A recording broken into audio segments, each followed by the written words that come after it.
Okay, greetings everybody. Keith here. Hoping everybody's having a good day, enjoying life, living life, loving life. Coming at you tonight, we're going to do some etymology and discuss a couple rules here and how this society actually works as it relates to a military function. And so one of the first things we're going to look at is in Investopedia when it relates to the military functions. We're talking about general orders as they relate to general ledgers and general journals. So we're going to take a look and get my screen here.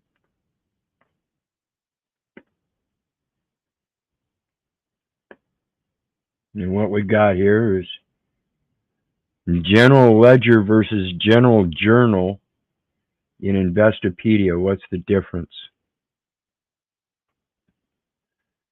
When it comes to tracking the finances of a business, a double entry accounting system that uses both a general ledger and a general journal is arguably the best method for tracking a company's overall financial data and keeping operations running smoothly and profitably. In order to truly understand how such a system of accounting record works, one must first appreciate the different functions associated with these two key components, general ledgers and general journals. The journal consists of raw accounting entries that record business transactions, is sequential order by date. The general ledger is more formalized and tracks 5 key accounting items. Assets, of which then extend liabilities, owner's capital, revenues, and expenses. Advances in software technology have streamlined the accounting process and made it easy and efficient to combine both bookkeeping tasks.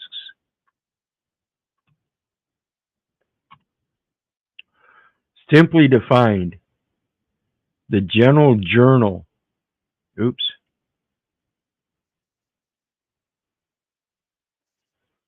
clicked off my page, I gotta get back to it, there we go.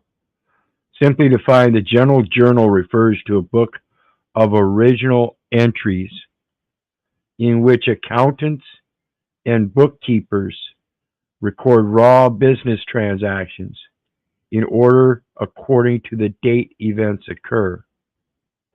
A general journal is the first place where data is recorded, and every page in the item features dividing columns for dates, serial numbers, as well as debit or credit records.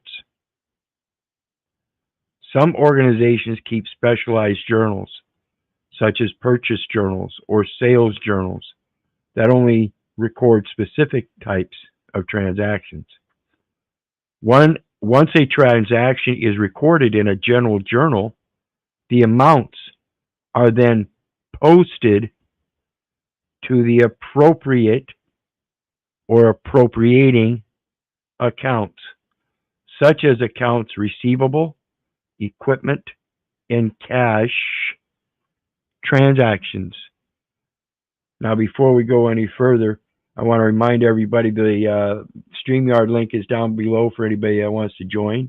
I do want to thank everybody for being here. Moose, got Danielle down there, John Harnick, Colt, Jen LV, and Derek Sexton. Greetings. Anybody else I missed, feel welcome.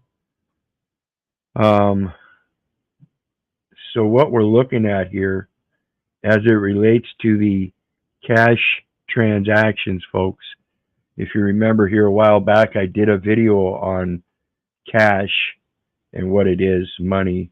And if you remember, cash is simply the negotiable instruments that we use on a regular basis that they're asking us to sign. Those are called negotiable instruments, and there's a value to them. And that paperwork is literally known as cash. That is the cash item. Greetings, Danielle. Shalom, shalom. So, how did it go Thursday? Yesterday? So one of you guys are wrong, or the courts are wrong. But I was found guilty on the failure to appear. The court even acknowledged that they didn't have my signature on anything, but according to the court, they don't need a signature. Oh, most certainly they do. Well, I was found That's guilty. that's where the surety comes in. The surety has to be a man is bound by his words. So if you're the man and they're saying that you're bound by your words, and that's the bond, that's what the bond is based on, they have to have a signature. See, the signature is where the liability comes from in regards to the function. We're going to talk about that function. Um, Without that signature, then what they're doing is they're purporting slavery, pure and simple. You have to have an ability to give consent. Again, the government is based upon the consent of the people. And if they say they have consent, then they have to have a signature. If they say they have authority without consent, that's what they're saying by they're not required to have a signature. They're saying they don't have to have your consent. Does that make sense? I mean, that's as simple as I can put it. I agree, but the court did what they wanted to do and found me guilty. So when is the sentencing? I got time served for the 2 days that I was in there, and a $25 fine and court cost. Grand total is about $130, but I don't have to pay anything right now. I actually filed the paperwork to appeal it. All right, cool. Yeah, you'll win it on appeal, I'm sure. Because And again, then if that judge said that he didn't need your signature, that's straight up evidence in on it for the record that they're expecting the mentality of slavery. Because again, the government is only has its authority by the grant of the consent of the people. when I brought up that they admitted that they mailed documentation to the old address, and I said again that there's court records that show that I don't live at that address for over 2 years now. Well, yeah, and And that's that other point I pointed out in my situation is there was no receivership. You can have a service of process affected, but the service isn't completed unless it's received. So there's an element of non-completion. Though you did a diligent search, granted, I agree with that. I'm not. That's not a controversy, and there's no controversy either that I didn't receive it because you have to take my word for it. I'm telling you that now. I never received it. well, her excuse was it's not the court's job to look up your current address. Well, sure it is. It's their job to make sure all the data elements that they are receiving is true and accurate. This goes to the accuracy of the record. These people are idiots, total idiots. And then I made the notion that at that particular time, I also didn't have an address because I was homeless. And she flipped through a couple pieces of paper and she's like, "Oh, yeah, there's also a note that you are also homeless." So the court also knew that I didn't have a mailing address. Yeah. So they're a little idiotic in that state of mind. So And Crazy Horse Lady says Rule 11. We'll take a look at that. Um, I I believe was that has to do with summons or something. But I was also given uh, a public defender, even though I told him that I didn't want one. And then what also makes no sense to me is that the judge stated that the public defender could not do anything in regards to the charges or court case with the trespassing, only the failure to appear. But yet at the same time, with the failure to appear, they wanted to do a continuance because their witness didn't show to court.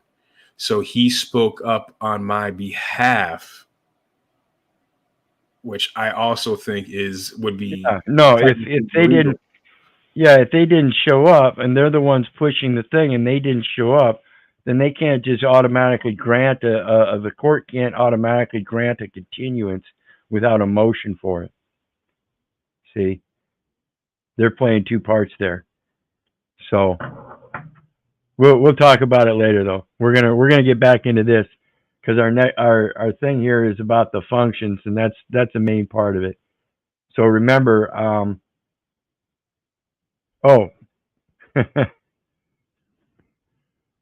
remember that financial reset where everybody's worried about this digital currency. Look at this. This is right on Investopedia. This is just this is a perk. This is a perk. This wasn't part of the research or anything. This just happens to be on this Investopedia webpage as we're doing our research.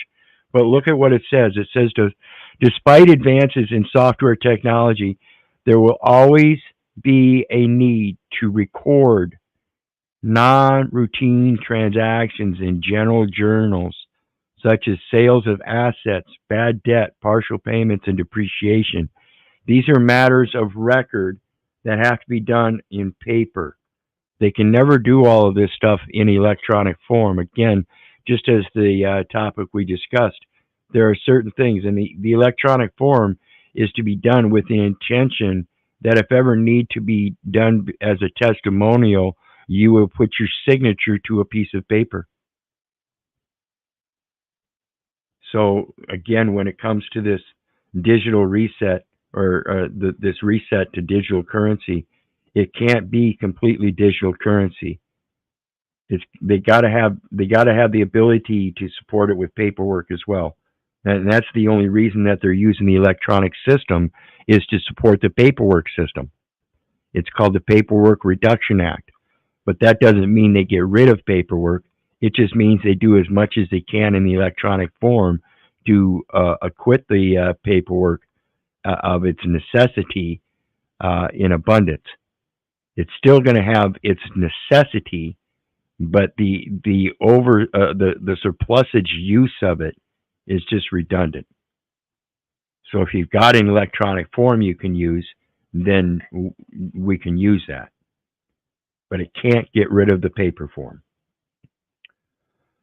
General ledgers. A general ledger is a book or file that bookkeepers use to record all relevant accounts. That bookkeepers use to record all relevant accounts. The general ledger tracks 5 prominent accounting items: assets, liabilities, owner's capital, revenues, and expenses. And they all have to be based on an asset first. There has to be an asset. They can't just go creating shit on the ledgers out of thin air. Okay? Transactions that first appear in journals are subsequently posted in general ledger accounts. This is what happens when you go to the hospital and mom has that prenatal general journal. And the birth clerk offers her a document. She signs it as an informant. Now that journal becomes part of an accounting system wherein other accounts are going to be attached to it throughout its life term. Then account balances are calculated and transferred from the general ledger to a trial balance. This is what your trials are about, folks. It's about the balance of the ledgers. Every administrative account trial is about a trial balance of the ledgers. And what they're doing is they're taking that general journal that you're using information, the legal name and the address. Remember that address is a street name and it is securitized, thus it's a street name security, by the municipality, and the securitization is for the exclusive jurisdiction through the Postal Service. That's the contract. And that exclusive jurisdiction is relative to the real estate investment trust that is operated through the Postal Service. That's their asset. So it's good. You have to match up the asset.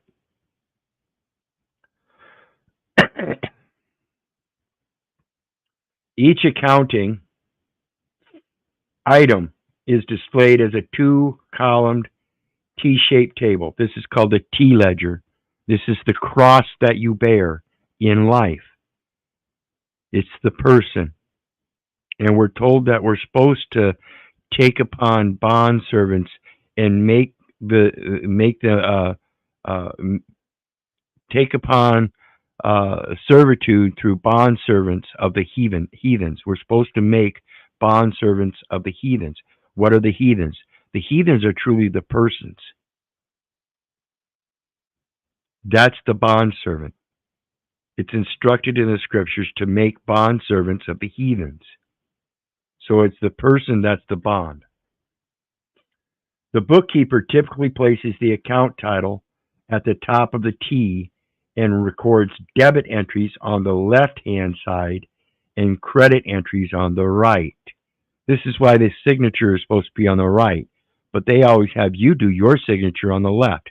Notice that when you get a court document from them, that signature is on the right, but when they want you to sign, it's on the left. The general ledger sometimes displays additional columns for particulars. Particulars. Not general, but particulars. Okay? Such as transaction, description, date, and serial number. Then you have special considerations. So now you have the three different categories of placements or capacity. You have general, particular, and special. Special is private, folks. So it's telling you you have to be able to put private considerations into things. And this is what's not happening. If you're using that legal name, that's a public consideration. You're using the national address format, that's a public consideration. And it's all done as a trustee under the public trust, as if though you were a public servant when you are not. It's called performing the functions of public office, because you're committing to these similar activities, which again relates to the issue with Danielle, that they're saying they don't require a signature, when in fact that is required. If they want to place you as surety, then it's required.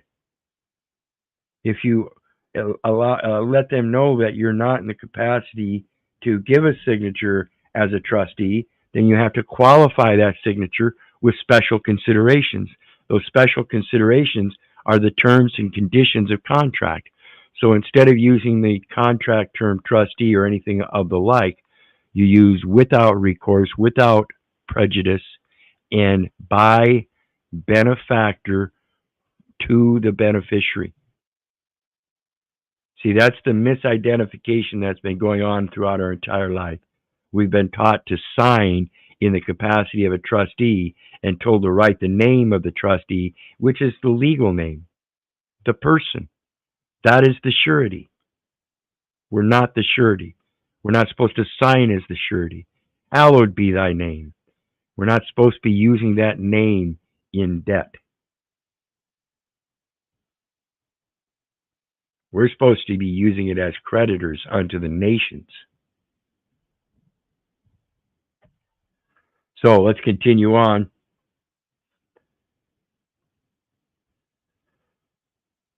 Today, most organizations use accounting software to record transactions in general ledgers and two general journals, which has dramatically streamlined these basic record-keeping activities. In fact, most accounting software now maintains a central repository where companies can log both ledger and journal entries simultaneously.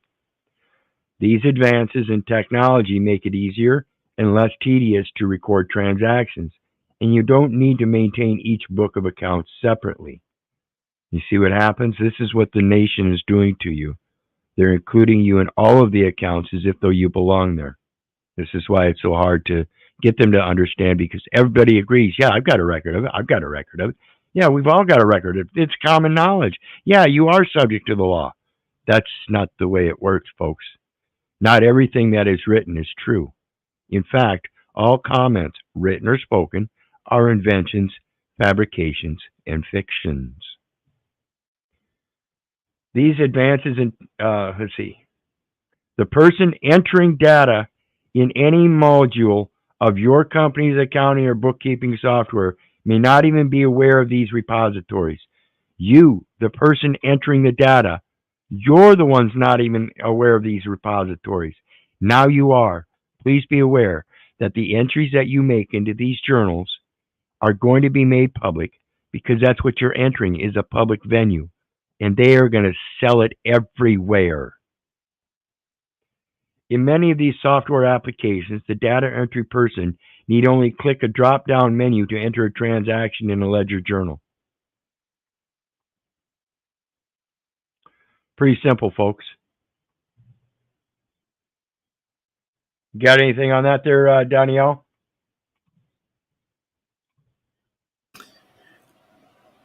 How would one go about seeing what is on the ledger? Well, that's the funny thing I'm working at right now. There are certain things that I already know are on the ledger. For instance, they converted the last name to a firm name and the Social Security number to an obligor number, and they gave me the material fact evidence in paper form. So I have that materially here, duplicated several times, as well as sent out to many friends that do the research on it. So they do a holding in escrow in case anybody wants to come get me and take me to jail. You know, I've got outside support that will start calling them up and letting them know that they are aware of a felony occurring where somebody has kidnapped one of the children of Israel, and they have also material fact evidence that child of Israel being kidnapped.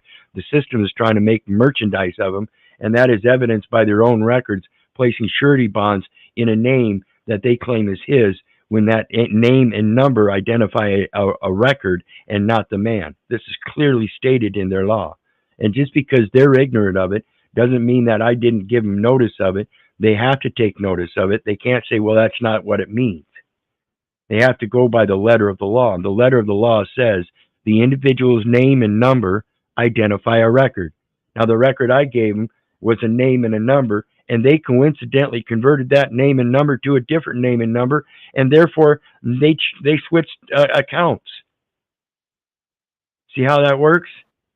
Now, wouldn't that be considered embezzling? Most certainly. It's embezzlement, it's RICO, it's invasion of a private estate. Listen, folks, is it not, or is it not reasonable to think that if you know what trust law is, and you create a system that poses a enumeration at birth to establish a burial trust as a decedent estate in case the child passes away before he is able to come of age of majority and take over that estate? Do you think it's reasonable also then to believe that a man that's 50 years old should have already acquired the age of majority, and this could be recognized when he signed that SS5 and sent it into the Social Security office, and then they qualified him as age of majority to go out and get a driver's license and fulfill the performance of the functions of public office? Aren't they the ones that deemed us competent in that? If they're the ones that deemed us competent, shouldn't they be competent of the material facts that are required to fulfill those positions? Hey, we got his private estate. He's filling it out to have us administrate his estate. Well, let's make him an officer of the public then. That's not the way it's supposed to work. We're supposed to be educated in this estate stuff so that when we come age of majority, we're not filing or filling out or signing certain deceptive forms. And that's exactly what they are, because we have not been taught the proper language. And like I said again, I cannot iterate this enough. They taught us to write the legal name and put it with an address in a national address format, as if though we were trustees under some kind of corporate contract of public trust.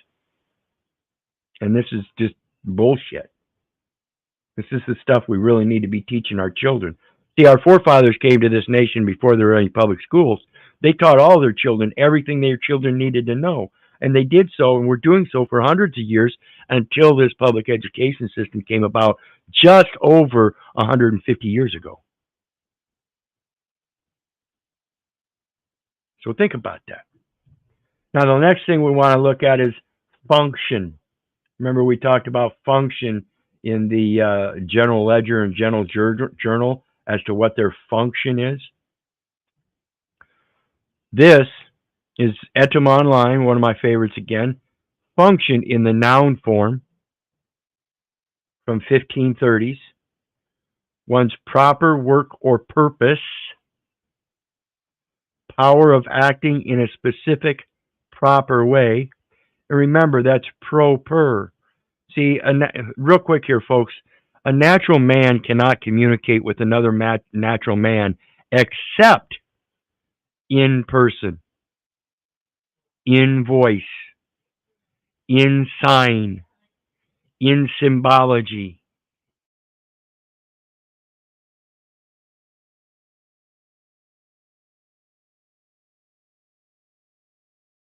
Ugh, that's symbolic. Okay, it's pro-person. It's a character trait. It's the only way we can communicate with each other. From French, function, and directly from Latin, functionum, nominative functio, a performance, an execution, a noun of action, from funct, okay, from funct, past participle stem of fungi, okay. Past participle is rather than to perform or to execute, it is a performance or an execution, meaning it is done or is already done or being done, not yet to be. So it's a past participle. It's something that's already done. It's a noun of action. Perform, execute, discharge. So the noun of action is because another action has already occurred, and in response, to balance it out, it needs an equal and opposite reaction or action. From Proto-Indo-European roots, bong, be of use, be used, to benefit, make benefit, tone. We're going to take a look at a tone next from the scripture or from King James Bible definitions. But remember, folks, tone, is that like for tune? A tone and a tune? Fortune. Your benefit is a fortune. It's what you atone. Armenian Baucanum, to Can I feed. chime in real quick? Sure. Also, from my study of etymology, a tone, one could also look at it as no tone or no voice, like amoral, meaning no morals. Amen as no man.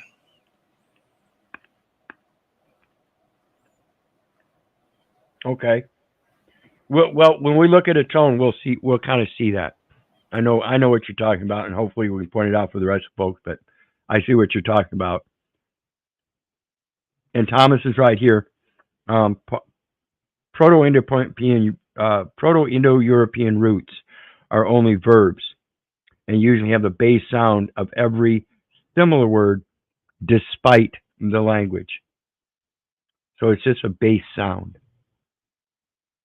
And that's what they're using in the English language, is a base sound, the phoneme.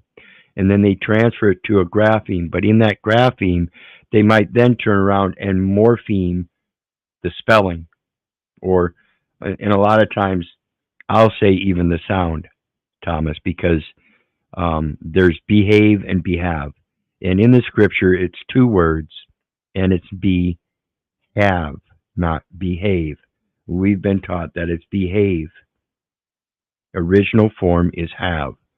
So when you put them together in a different grapheme, so you morpheme the grapheme, and the phoneme automatically ends up being morphed. So back to the function part, says to feed, to break, as in to break bread, to feed. Okay? As in an action and then a reaction. You have to sow what you reap. You reap what you sow. And in reaping, that's your harvest. Harvest. What is har? Har means to take away from.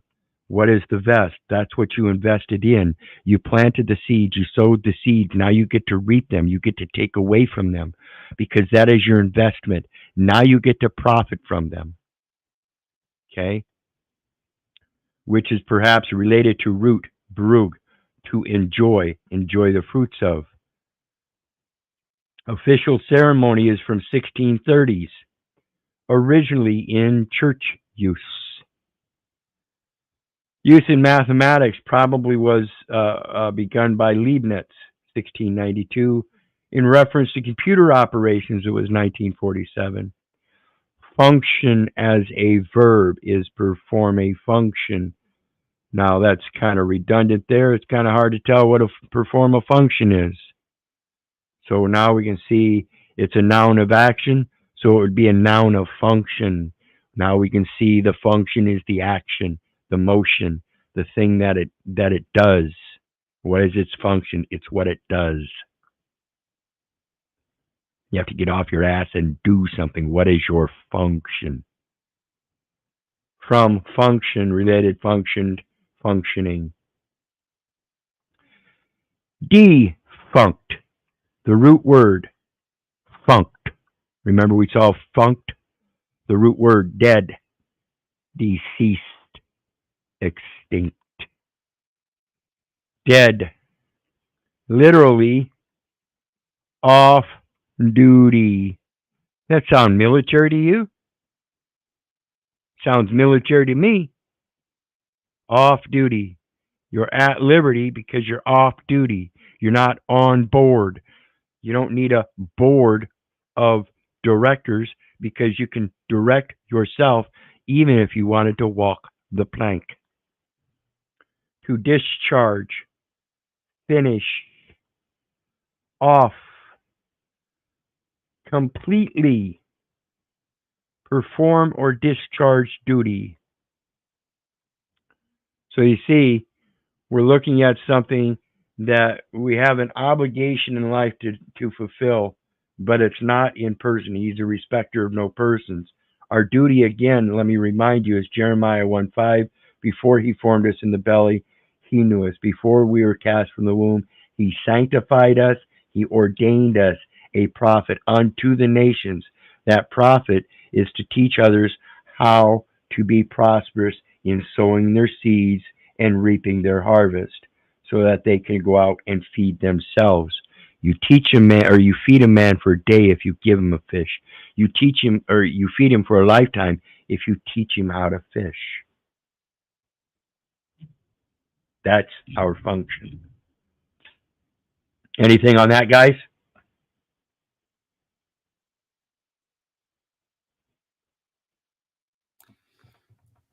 Nope, I'm just soaking it all in, Wizard. Can you hear me? Awesome. Yep, we got you. Okay. And we got Tarek here tonight. Greetings, brother. How you doing? Good. How are you, Wizard? How are you, Daniel and Moose? Hey, Tarek. Shalom, Wizard, Yeah, you guys I'm know. always watching you. But sometimes, like, because it's like a lot of complicated stuff for me, I have to take notes. Like the second day, I kind of go over it. Yeah, you have to take notes. I've been taking notes for years, guys. Everything I do my best to take notes. If you look here, let me turn my. I got notes all over the place, folks. I got notes all over the place, folks. Everywhere.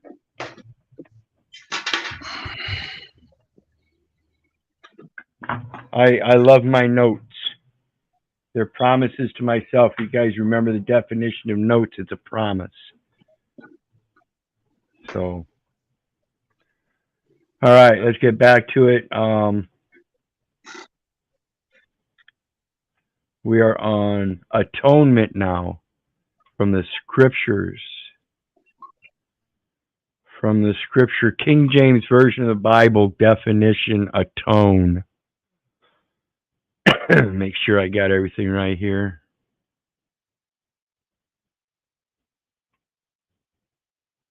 Oops, and we lost Tarek. Tarek, you're welcome to come back up. I'll put you right back up as soon as you come.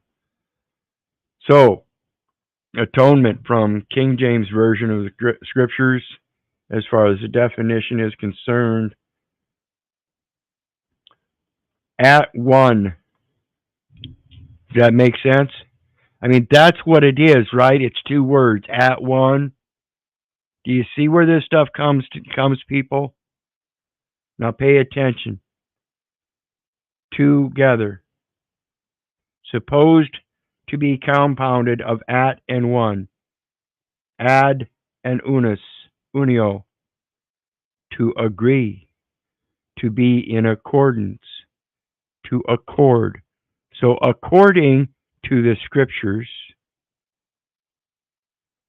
is this a public accommodation for accord and satisfaction? He and Ofidus can no more atone. So if you want to come to agreement, you tell them you want to be atone, at one. Remember that morpheme of the grapheme of the phoneme, at one, you put them together. It's not atone, it's at one. It's not behave, it's be have. You get it yet? Okay. Says this sense is obsolete when it comes to then violentist contrariety. This is the controversy. Second is to stand as equivalent at one. Two, being equal at equal stations in life. They are equal. Love thyself as thy neighbor. Love thy neighbor as thyself. To make reparation, amends, or satisfaction for an offense or a crime, by which reconciliation is procured between the offended and offending parties. And the murderer fell, and blood atoned for blood. So somebody killed somebody, they killed the killer. That's atonement. This for that. Together they both die. Eye for an eye, two for a two. You see? Equal consideration, equal benefit, equal detriment. It's all contract, folks. By what propitiation shall I atone for my former gravity? So, this is the repentance part. This is where you let them know, hey, I realize now I was indoctrinated in this public education system, and it kind of ruined my spirituality, but I kind of got back to myself. I kind of know myself a little better, kind of healed myself. And I believe that I've done some things wrong, and so I repent for them. But just so you know, I can't do them again. You know, kind of like signing documents, taking upon a false ID that I don't qualify for, things like that. Those are impossibilities, even by your own law. The life of a slave was deemed to be of so little value that a very slight compensation atoned for taking it away. So if a guy bought a slave and he paid $5 for him on the auction block, and the slave was somehow killed, then it was just simply repaid for by $5.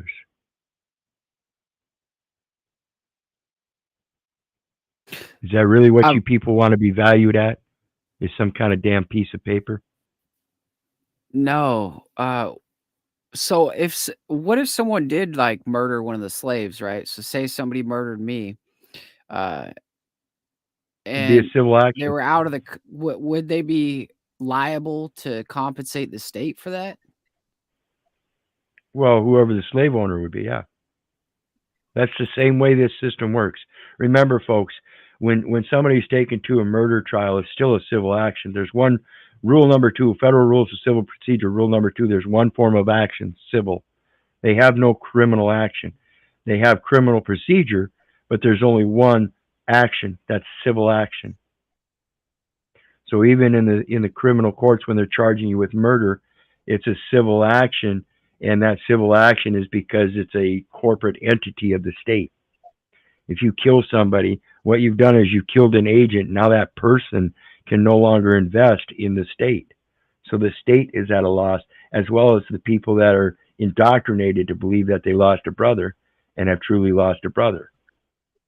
This is why it's important to understand this stuff. If you're going to take somebody to charge at murder, then you have to do it outside of these administrative courts. That's called piercing the corporate veil. Truly hold a man at common law for murder, it has to be a common law jury, and that means you can't come forth with a state ID. That's a state jury. That's a state jury by trial. I mean, think about it. That's one of the things about this jury duty thing that you want me to have. You want me to show you a state ID that says I'm qualified for jury duty to begin with. I'm telling you, I don't have one. I can't have one. I'm not a resident. I'm not a United States citizen. Your qualification of identification is a failure. And how can I prove that? Again, 20 CFR 422.103 says the individual's name and number identify a record. You're wanting me to give you a name and number to identify, and that's not going to identify me. That's going to identify the record. Now you have to qualify what gives me the authority to hold that record and administrate that record in a corporate capacity. Can't happen. So, Wizard, I got a question. No, go ahead. I didn't mean to interrupt you. Go ahead. No, go ahead. No, go ahead. I'm saying, okay, yeah, my question is like, I threw everything away. Everything's done. I don't have no ID, nothing, zero. No contract, no credit cards, no banks, nothing. I don't have a 1099, zero with the state, right? Say I killed somebody, right? Now, I would have to go under common law, correct? Yep. Is that what you're saying? And then they would have to have a jury of common law people like me, right? They can't have a jury of like a regular persons. Right. That would be your objection. That would be your objection to bringing a Article 1 court, is that if it's a murder, truly a murder, you can bring it in the Article 1 courts, but the jury won't qualify because the jury are corporate entities. They are not a jury of your peers. If you have a trial by jury in those administrative courts, they're going to require everybody to come in person. In person. They're going to have to show that ID. It's the only way they can compensate them to sit on that jury. So what's the difference between jury by trial and trial by jury? And I never put it. Not really anything. There's still both confusions. Trial by jury would be your common law trial, but again, a jury trial is strictly civil. But when they try to use that civil process with criminal procedures, they're conflating things, and you still have the right to have a jury of your peers in a criminal trial. If it's not a civil event, then they can't say that your peers are civilians. See, if it's a civil commercial event, then everybody involved has to be like kind. Same thing with a criminal conviction. If you're being criminally convicted under criminal laws, then it has to be a jury of your peers that are subject to those criminal laws, which is the common law. That's where they extend from. That's technically your Noahide laws. Those are the only things that they can really make criminal. Again, it's an extension of the scriptures. They have to follow the scriptures. So the next one, To atone for, to make compensation or amends. The evil was atoned for by the good effects of the study of the practical physics of Aristotle. The ministry not atoning for their former conduct by any wise or popular measure. This is a good one when it comes to the Catholic Church and the Vatican and all that, and all them Catholic priests and fathers that are out there diddling with the little ones. You know, this is fucking sick, but this is the way it is. The ministry is the one that's not atoning for their former conduct. There's a very great use for it. At one, to expiate, to answer or make satisfaction for, or each atone his guilty love with life. To reduce to concord, to reconcile as parties at variance, to appease. Atonement, the mentality of being at one. Agreement, concord, reconciliation, after enmity or controversy. Romans 5. Expiation, satisfaction or reparation made by giving an equivalent for an injury, or by doing or suffering that which is received in satisfaction for an offense or injury with for.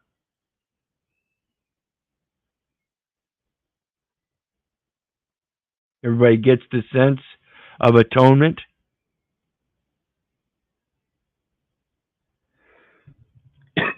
What do you think, Danielle? You think that's, that's pretty simple. I explained it before we got even into atonement with behave. It's the same thing. They're doing it to you left and right. And when you really look at the words and see them for what they really are and separate them for where they're really supposed to be separated and pronounce them the way they're really supposed to be pronounced, you might find some things out. And that's exactly what I tell other people. And that reminds me, Moose, have you taken the time to do that yet? Looked into Strong's Concordance and retranslated Genesis 1 and 2.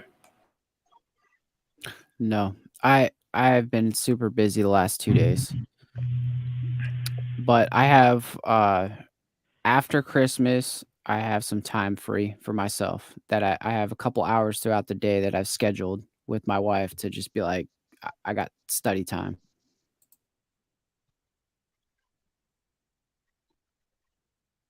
Okay, let me take a real quick moment. We got Moose still here, of course. Brielle, Philip Fairweather, Jimmy Shively in the house. Kudos, thank you, brother. Aaron's here. Thomas Arnold Aquinas. We got who else here? I think we got Jake. We got La India Maria. Welcome everybody. I appreciate your support. Brielle's here. Greetings. That's nice. Everybody's great today. Yeah, we're getting we're hopefully going to get these numbers up. I've got a couple other guests I'm going to try to get on here. Remember, John was here a week and a half ago. I'm going to see if he'll come attend again this Sunday, New Year or Christmas Eve. I got to talk to him yet, but if not, we'll try to get him again here in the next week or two. And in the meantime, now we're going to talk about, when we talk about function and the general ledger and the general journal and cash and all that, we're talking about the judicial elements of things. So we're going to talk about judicial. We're going to get over here to Etym Online and look at what judicial means etymologically. And remember, folks, what are you doing? What is your function? Are you going to be the judge of that, or are you going to let somebody else tell you what you can and can't do? Late 14th century, of or pertaining to a judge, pertaining to the administration of justice. From Latin, judicialis, of or belonging to a court of justice. From adducium, judgment, decision of a court of justice. Also, the court itself, from iudex. That's a lot like index, isn't it? Yeah. Okay. A judge, a compound of ius, right. Right. So are you going to determine your rights, or are you going to let somebody else determine them? See, that's what the judicial system is. It's a determination of rights, and it's done by paperwork, cash items. This is a judicial monetary determination. Anytime you do anything in writing, it has some kind of value. If you're going to be putting those monetary values to it, it's a judicial value. And it says, root of disser, to say. Speak boldly as you ought to, folks, but do so knowing the right words to do. Pronounce solemnly, to show, to show.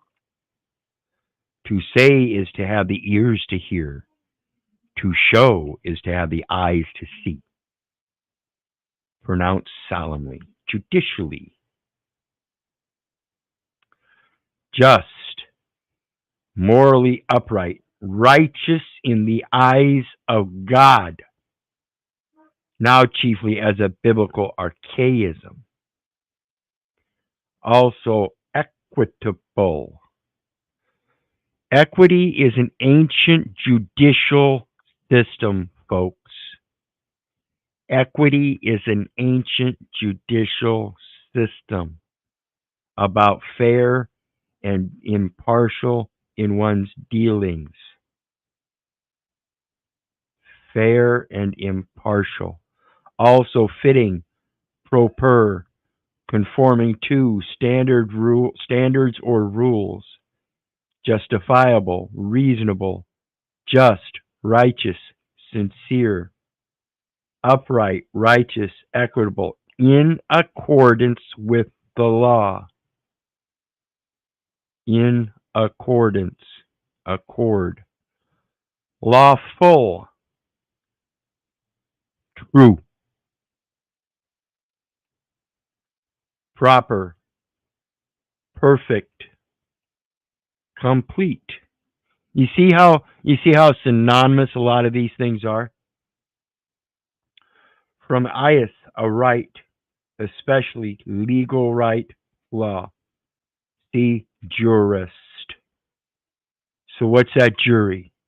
Is that a jury of your peers that is going to be morally upright, righteous in the eyes of God?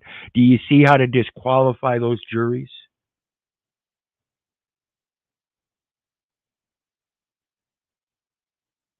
Just so you know. You guys got to stop me and interrupt me and remind me, hey, we're not on the page there, brother. But just so you know. No, we're learning. Do you interrupt the teacher in school? No, you shut the fuck up and you take notes.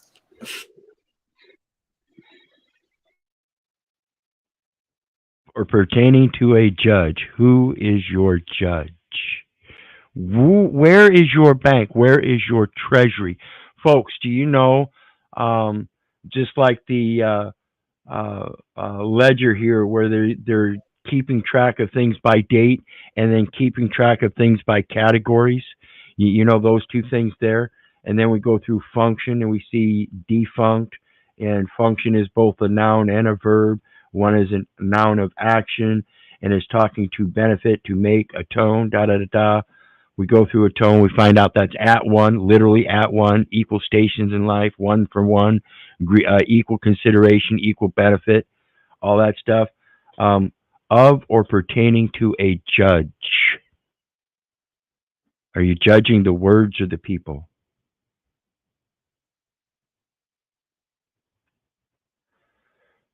So let's take a look at the next one, folks. The next one is judicial officer. The judicial officer department is a neutral, independent form. Wait a minute. Neutral, independent.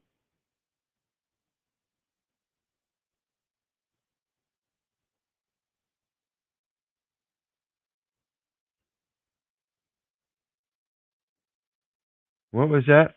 Right-minded, good intention. Where was it? Where was it?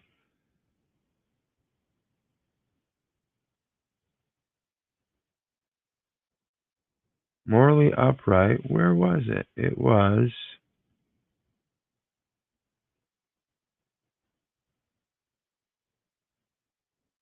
It just had its hypothetical source. Da da da.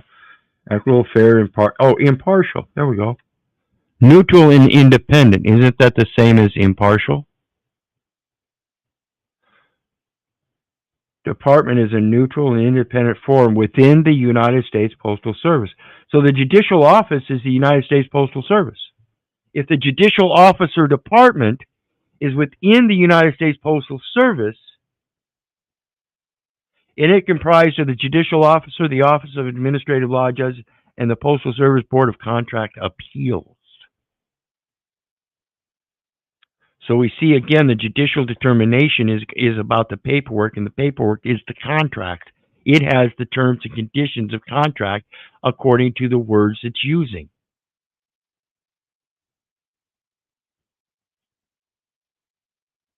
Guys, understanding a little bit more on how to tear these words down, I hope, and if not, feel free to ask. Because it's about No, I'm confused, but I'm confused, Wizard. But what I usually do is I go over this again and write them down tomorrow, because like I got probably like a book and a half already that I wrote about what you have been speaking about, because that's the only way I can understand it. Well, when you go through these etymologies, you'll notice, like on the judicial one, it brought us to jury and jurist. So it's important to see how they relate. And like I said, a lot of them are pretty much, you're dealing with synonymous stuff. And so when we see a dictionary, what we see is a dictionary that has words in alphabetical order. So that would be like a general journal.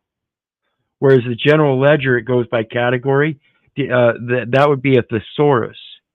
A thesaurus goes and it has the meanings, has a certain meaning, and then for that meaning, it will tell you all the synonymous words. Check it out. It's quite amazing. Because some of those definitions can be pretty damn close, and so the synonymous terms and stuff can expand. This is how they use ambiguity in their court system, by using certain words that may or may not be the same, and they mean totally different things. This is why they say the English, or one of the reasons why they say the English language is the hardest language in the world to learn. Yeah.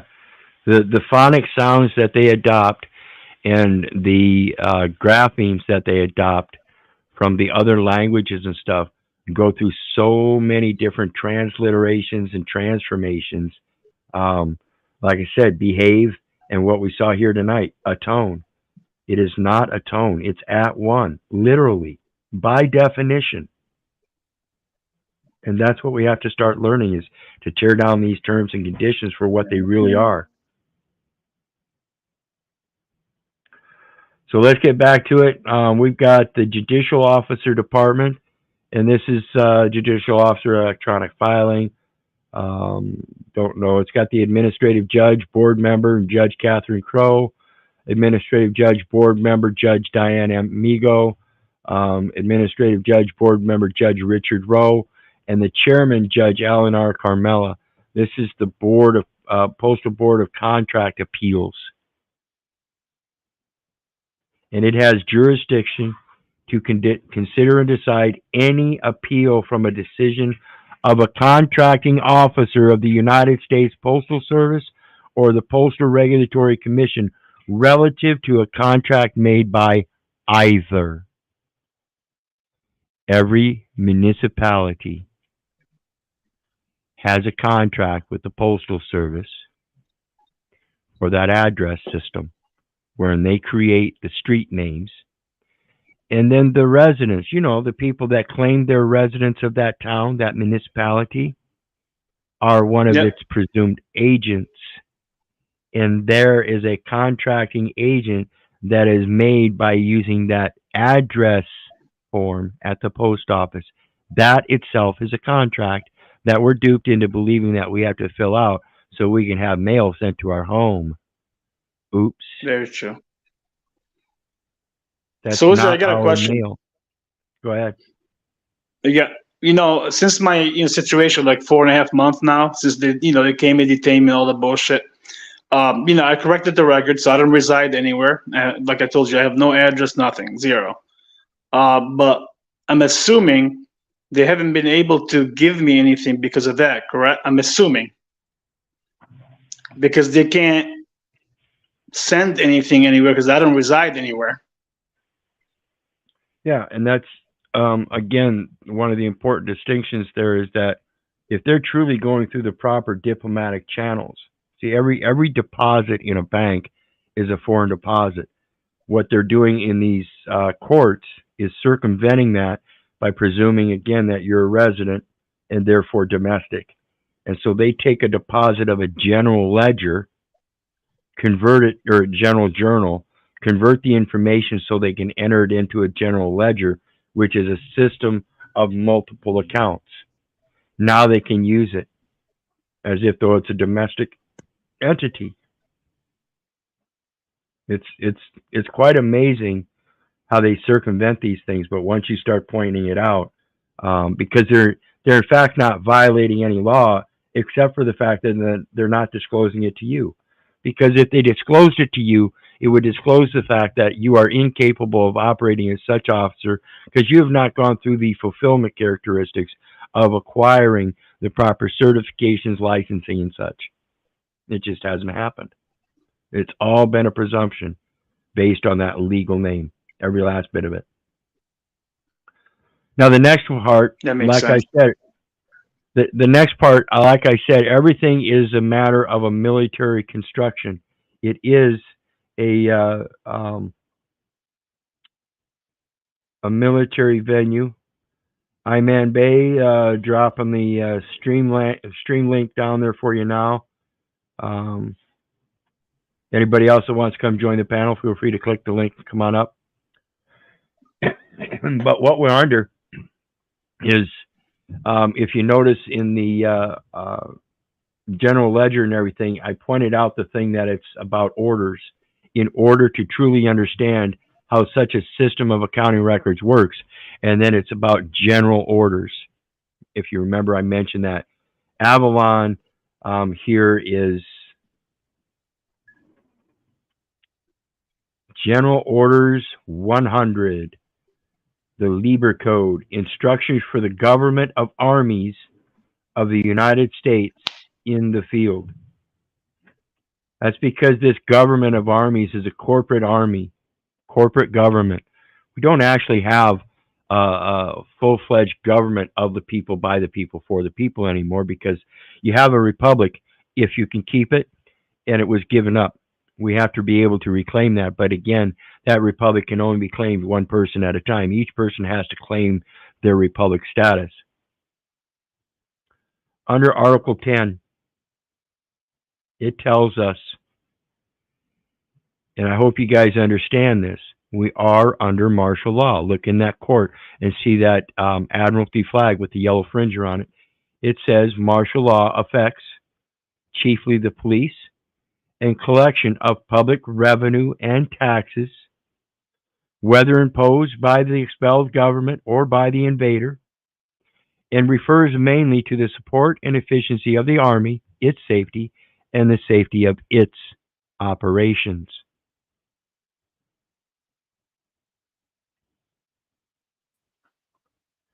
Greetings, Yeah. man. How you doing tonight? Well, brother, I'm doing it is what it is. I just got my heart on the Most High, and I'm doing what I'm supposed to do. I'm on assignment. There we go. There we go. I always appreciate it.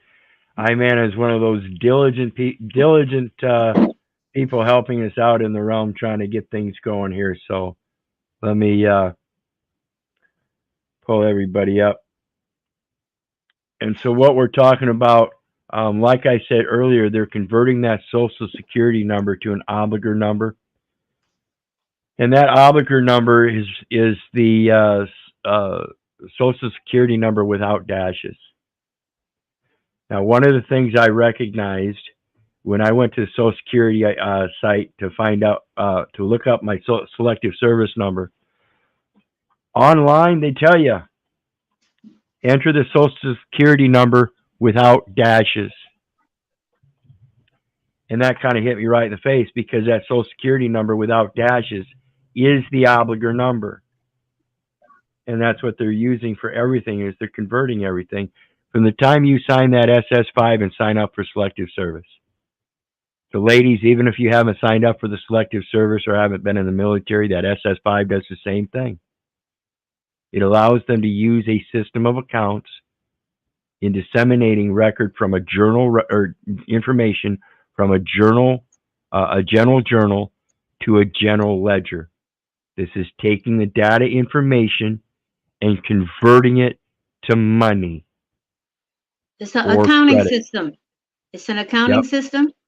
Yep, it's Yep. the double book entry, and they're taking your data elements, entering them in on a journal and a ledger.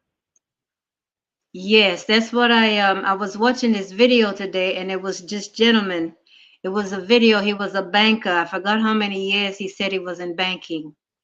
And he said when you go to the bank and you open up an account, they open up two accounts, one for the public side and one for the private side, and they use your name on the private side, so because they administrate that account on the private side, but they have you participate on the public side.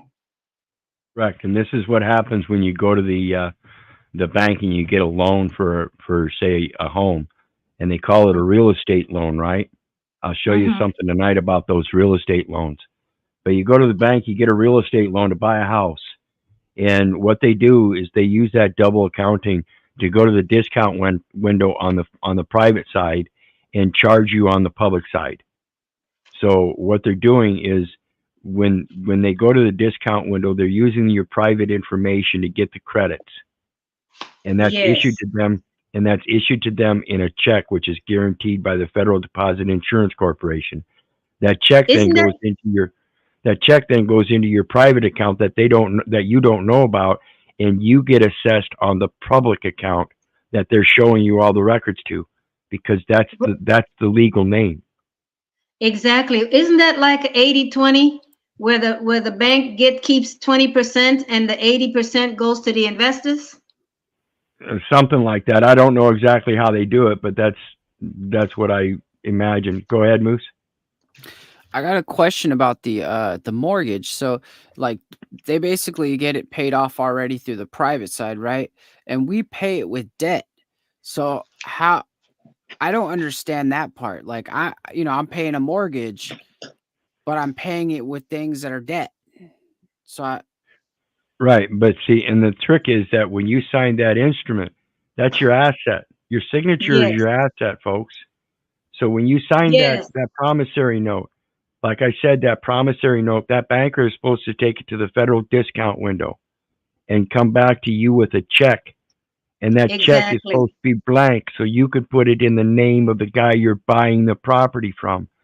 They're supposed to get a percentage for their job. They don't do that. Instead, they take the whole check, deposit it in that cloned account that I call it a cloned account. It's the private side that you don't know about. And then they issue a debit on the public side and say, here's your debit. Now you owe us because we paid this guy when they never paid that guy. Exactly. Isn't that called fractional banking? Yep. What they did was they took that promissory note and sold it. And that's what they used to pay off. But what they paid off, think about this, guys. If you got a $250,000 home, you get a $250,000 loan. Now, that $250,000 loan, they get that check from the discount window. They also get their percentage of that $250,000 on top of it, because you still need your $250,000. So they got their percentage that they're supposed to get. They took that check, they put it in an account for with your name on it, but they kept that money. It's sitting there somewhere. They can't use it. It's in your account. They can't unless I'm mistaken. But then they turn around and assess you as an insurance installment plan to pay for the mortgage. Okay? They took that promissory note, and instead of processing it as a loan, they have two options. They can process it as a loan. If they process it as a loan, it has to show the true lender and the true creditor, Regulation Z, Truth in Lending Act. Okay? And if they show that Truth in Lending Act, it shows that you're the one lending because that asset is your signature. Yes, Am I yes, still- yes, it is. Okay? So if you don't claim that asset as your signature, or your signature as your asset, and you can get that collateral document back after 30 days, proving that they got that check and that transaction was supposed to be finalized in 30 days. That's why you went to closing. It was supposed to be complete. That function was supposed to be done. But instead, they handed you another document to take over an insurance installment plan. And instead of claiming your asset, you forgot about that, signed the insurance installment plan, and 60 days later it was claimed as abandoned by the bank. They have every right to sell it. So yeah, that's okay. So they doing an abandonment. Aren't they using the 3 C's, the A, B, and C? Are they using those 1099, the cancellation, the abandoned? I don't know. You'd have to ask them. I don't know. You'd have to ask them. Well, what I was told, the A is the acquisition abandonment form. The B, I was told, is I think that's the balancing or the balance sheet, and then the C is the cancellation. So they're using that acquisition and abandon form to do their dirty work. That's what I believe. Could be. And I've heard a lot of things. Like I said, I've been doing this for 7 years, and the only thing I do know for sure is that there is a conversion of the last name to a firm name, and they do convert the Social Security number to an obligor number. Didn't you say, Keith, they use the first four letters of your last name to do the conversion? Yep. Let me show you guys something. And then I've got 3 rules of Federal Rules of Civil Procedure I want to go over. But let me Okay, I got my notepad. I'm ready. Let me stop this screen share and get rid of my background. And let me grab something, folks. Oh, greetings, other people. Greetings. I apologize. I didn't greet you before. Good to meet you all. Shalom. I'm going to show you again. This is a prescription from a local pharmacy. Okay. Mm-hmm. Now you'll see on the top there that nice little yellow block, and they took the first 4 letters of the last name, and that, folks, is known as a firm name. Okay. Mm-hmm. And then they've got the date of birth and the old phone number. That's an old phone number and an old address. But that's what they're using, right? Did you say that the phone number is the international phone number? How does that tie into? Yeah, the phone number is an international number, guys, and that's a you'll notice it's a 10-digit number, and that's a routing number. All numbers are for routings, and so the phone number is an international routing number. I think Let me pull something else up. I believe that's how it was originally set up when the phone system was created, to connect the continents and all that stuff. It was designed for that. Well, yeah, and they have to have a securitization. Oh, I was like, where did you go? Okay, there you are. Okay, and get my screen share back up, because this is a document I got from the local courthouse 6 years ago. And as you see up here in the top left-hand corner, you see it says general/civil, and then criminal. It's got R in parentheses, and then It says CR liminal. You might surprise yourself looking up what iminal is. IMINAL. And then it says full, and you see it's darkened in. So this is full. This is a full financial index. So it's going to have both the general civil cases and criminal. And it says last/firm. And so when we see slash, what it is a substitution. Okay? So you can substitute last for firm or firm for last. So in general and civil, you can substitute civil for general and general for civil. So under the general laws, if you substitute, that's civil laws. So you take the General Public Education Provisions Act, and you find out that that's a civil education provision. Remember, we talked about general, particular, and special. And so we see here we've got general / civil. So it means you can substitute one for the other. This is common throughout all jurisdictions. Okay. And then you see it says LITT. That is not my last name. So it must be a firm name. Now, I've never operated as a firm. I've never organized as a firm. I've never been incorporated as a firm. I never knew that I was supposed to be presumed to be operating as a firm.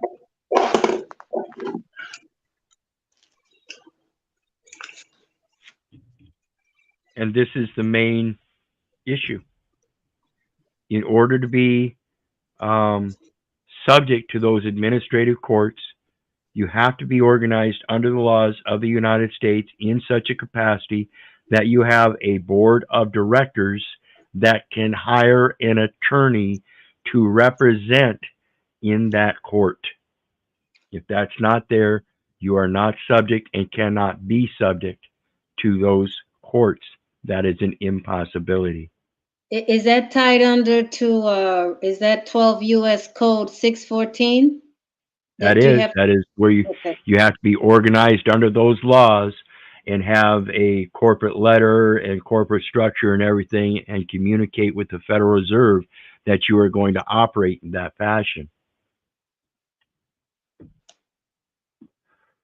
So let's take a look at some rules here. And first, let's take a look at Rule 11 that somebody brought up earlier. I think Jen LV brought it in. I'm not sure.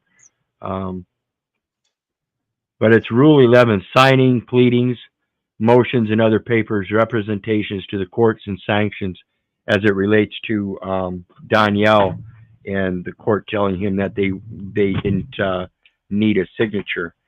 They most certainly do in order to require somebody else to do something. Otherwise, that would be most certainly forced labor. 18 U.S.C. 1589, which is a 20-year sentence. Now, I'm not the one that's going to pose that sentence, but it is a matter of legal and lawful notice that if you were required to report a felony, that you may have to do so and report that felony to their superiors, and their superiors may not like that too bad. But as far as I'm concerned, again, I don't have the corporate capacity to sue you in a court, so I have to leave that up to them. I just want you to leave me alone because you don't have the authority to be doing what you're doing. Wizard, can I interrupt real quick? I'm sorry, I was looking at under that, Keith, would that be a part of misprison for under forced labor?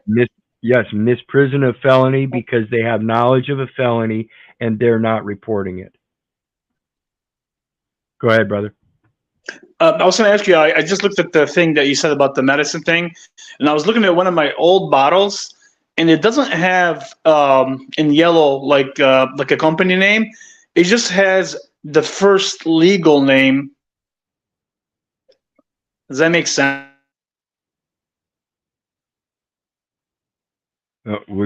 He broke up. If you're there, brother, we lost that last part. In yellow. Okay, Is we that lost that weird? last part, brother. We lost that last part, Oh, brother. I You was broke saying. up. I'm sorry. So I was saying, like, you know how you said, like, you'll have a name, like a LITC, like it's a firm name or whatever. Like, I looked at my old bottle that I had medication, and it only has in yellow my first name in all caps. So does that mean they're just using my first name? Did they open a No, commercial account? no. So Yeah, I see, can't. I mine. looked at a couple of them because I had like all. Yeah, see, the bottles are going to be different. This one here, it has a number on it that is highlighted in yellow on mine. But if you look at the actual prescription that you get from the pharmacy or the doctor or whatever, the actual I prescription see. page at the top of that, it's going to be stapled to the bag that they put your prescription in. This should be uniform through every pharmacy. They should put your medicine in a bag and then put the prescription to it and staple it. That makes Does that sound sense. familiar? Does that sound familiar to what Yeah. everybody gets? Because that should be uniform throughout the jurisdiction. And so when you see that, when you take a look at that, you'll notice that up in the top left-hand corner, again, it's going to be the left-hand side. That's the debit side, right? Mm. Yep. And so they're creating a debit again in the firm name and saying that you're the officer for that company. You're the That makes corporate total officer. sense. I'll check it. Yeah, Yeah, they're I'll saying check that it you're with the it. yeah, they're saying that you're the chief executive officer of that investment firm or that accounting firm because you're the one that's giving the accounting. I would assume that it's an accounting firm, and they are interested in your investment in the data elements that you're willing to account for. So you're also considered an investment firm, brokering a deal. So you've got to have a broker's license. You see all these functions that you're performing as if though they're similar to everybody else. You have to have, you're performing the functions of public office as an agent of a financial institution brokering this deal, and you are the chief executive officer, and it's all so much of a wild presumption. If you don't understand it, I really urge you to just stop signing everything and ask them why. Keith, may I ask you a question? Yeah, go ahead. What I noticed over the years, we had an accountant doing my husband, always had somebody else handling all our financial affairs because he figured that was the best way to do it. I just like doing it myself. But what I noticed when we used to go to the tax, because we had our own private tax preparer, they did all our taxes for, and we just had to sign the forms. I remember when you went in to sign the forms, the signature on the tax form was always on the right-hand side. But then when you're writing a letter or something, when you send a letter to someone and you do this sincerely, you put it on the left hand. So is that the same premise? No, it's just a different grammar style in the financial world. Like it said earlier, the T ledger, the debits are on the left side, the credits are on the right side. So if you sign on the left hand of the document, you tend to be signing for the debits. Like I showed you on the prescription, the firm name was on the left side. That's the debit side. They're considering the firm the debtor, and that you are the chief executive officer signing for that debtor on the left side. But if you're signing a tax form and you're signing on the right hand side, are you signing as an agent, as a trustee, and then you're giving the authorization, signing those tax form on the right hand side? I don't know. I don't know how they do that. All I know Okay. is that their presumptions of the legal fiction are all wrong. I'm not a legal fiction, and that's the part that needs to be corrected. When you Okay. correct that, does it really matter what side of the document you're going to sign on if you don't sign? No, it doesn't make a difference. It'll be left up to them to do something, and it'll be Do forgery if they put any signature to the paper. exactly. So let's take a look at the next one. Rule 17, as it very distinctly says in the title, plaintiff and defendant. Capacity, public officers. See, if you go into one of those courts as a plaintiff or defendant, you have to be in the capacity of a public officer. You have to be able to perform the functions of public office officially. Can you show me the documentation where I've sworn an oath to uphold the office and what office that is?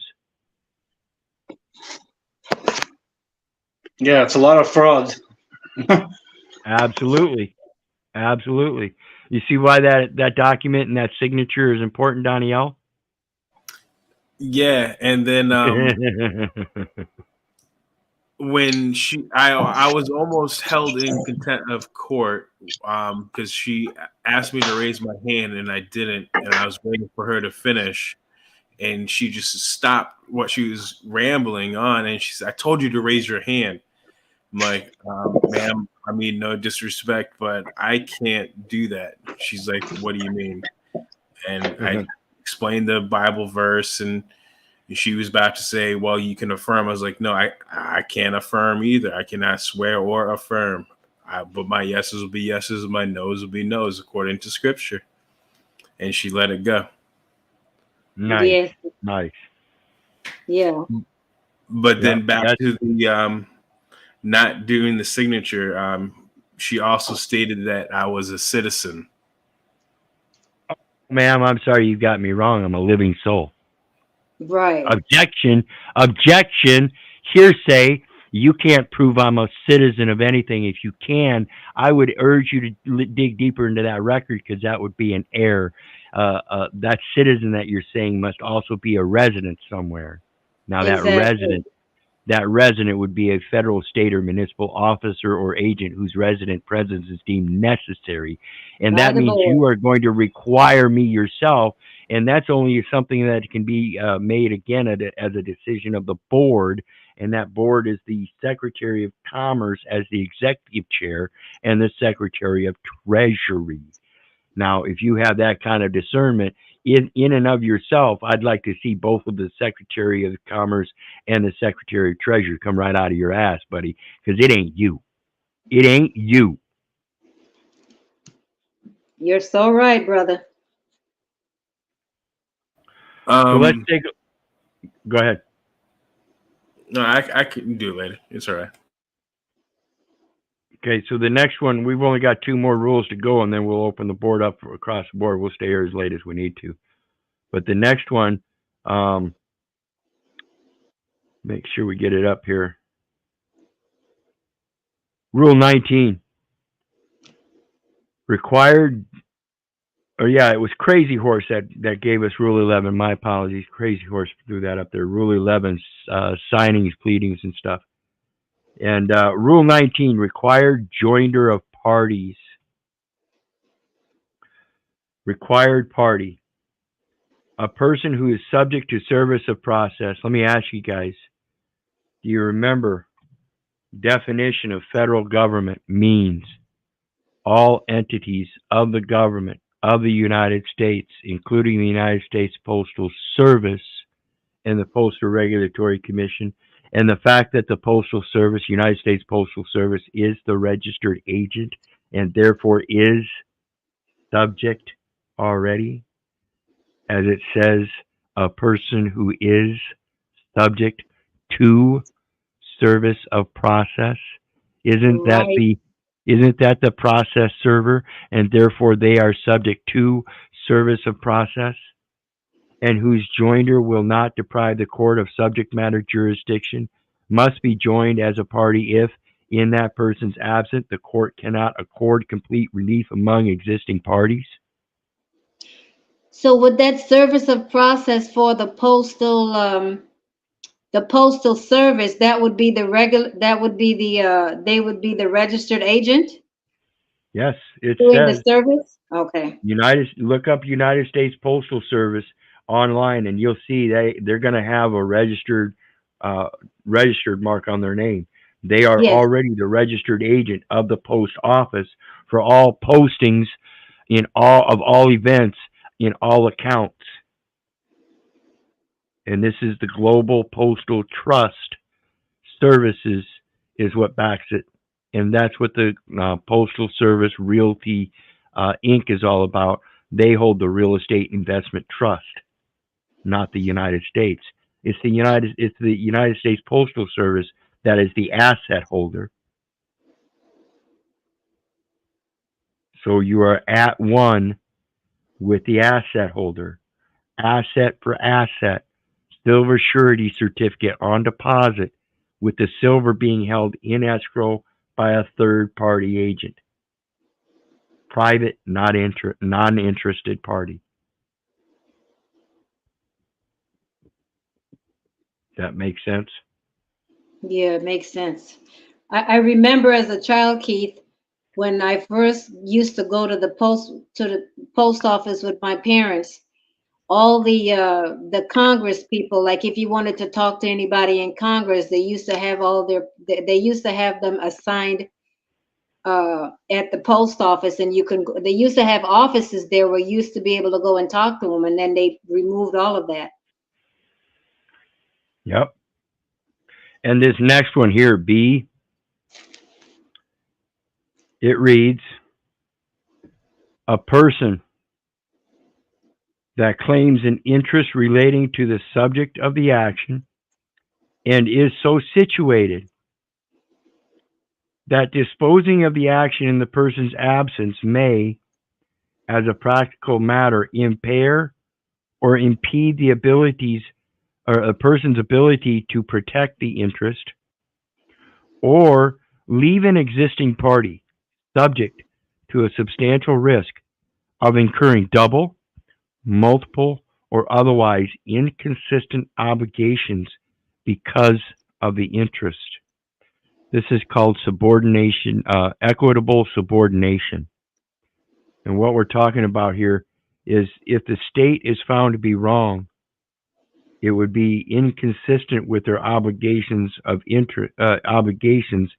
because the interest has superseded their budgetary means. So, in other words, to help sustain the state's budget and prevent bringing false accusations or litigations that are not favorable to their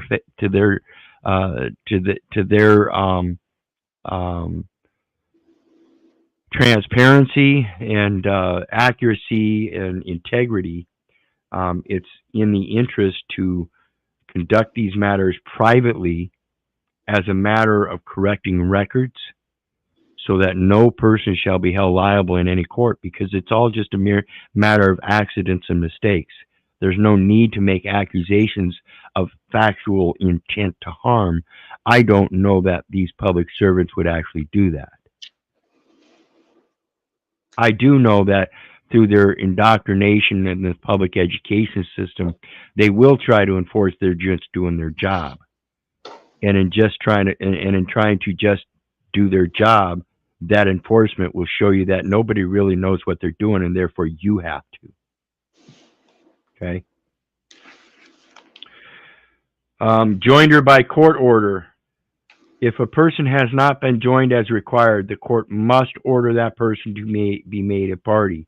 A person who refuses to join as a plaintiff may be made either a defendant or, in a proper case, an involuntary plaintiff.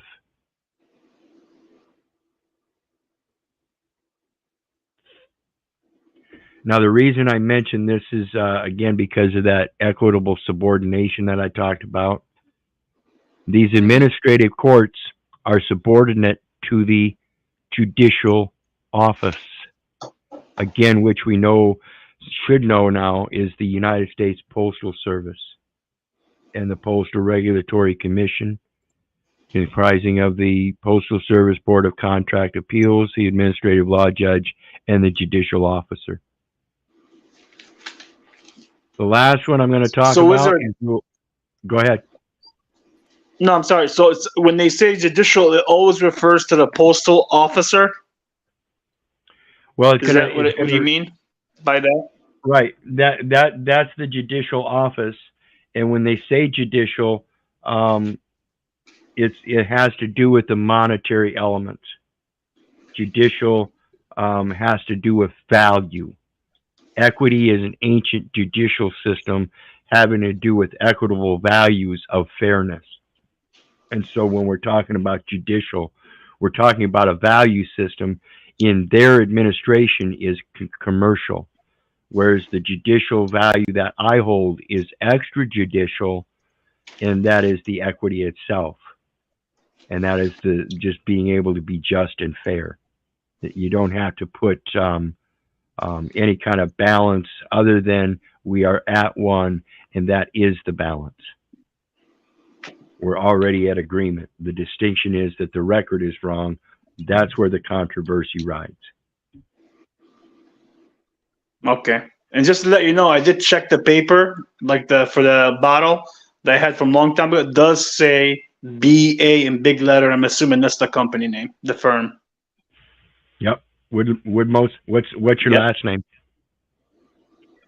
BAZZI. That's the legal name, but they have. Yeah, go ahead. Okay. All right. The last one I hope you guys like, because this is Rule 803, and it's the exception to the rules of hearsay. Excuse me. Exceptions to the rule against hearsay. The following are not excluded by the rule against hearsay, regardless of whether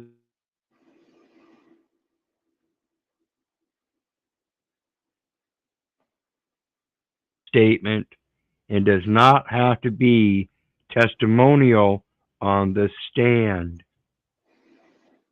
Why is this?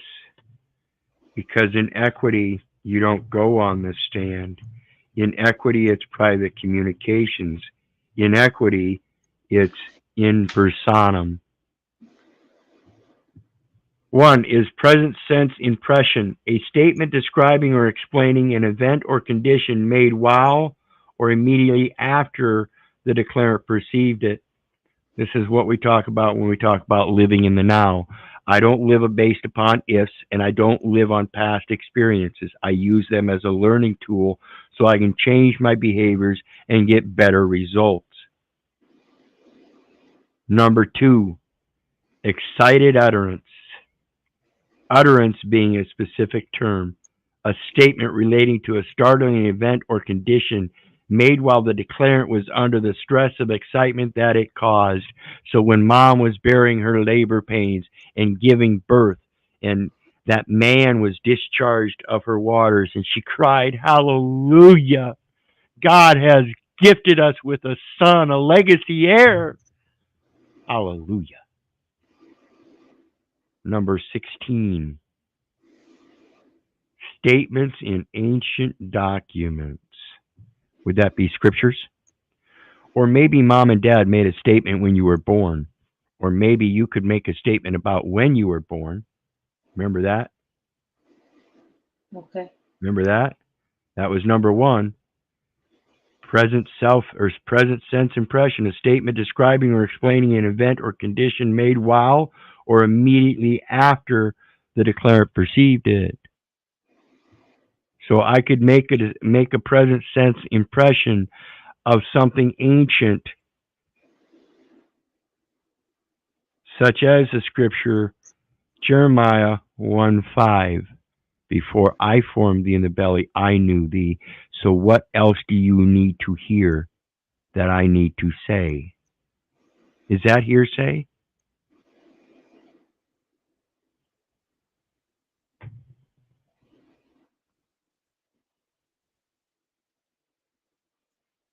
What do you think, guys? I hope you're done listening to their bullshit. I hope you get closer to learning what your function in this life is and what you need to do in this life. I have one quick question, Keith. For some reason, I didn't get to it yet, but I was going to look over. I was reading something and they talked about Rule 804B1. Well, let's see here.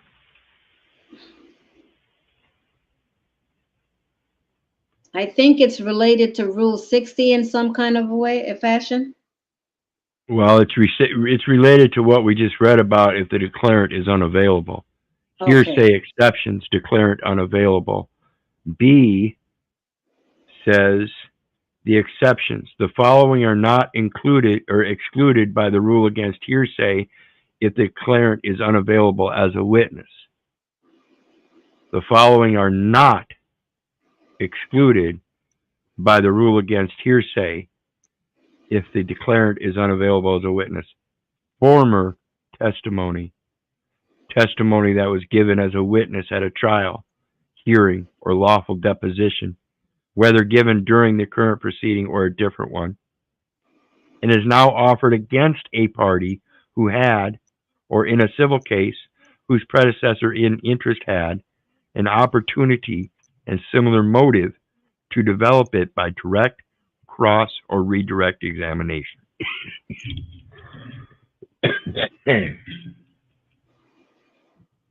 Did you say Red Cross or No, direct, develop it by direct, cross, or redirect examination. okay, okay, thank you.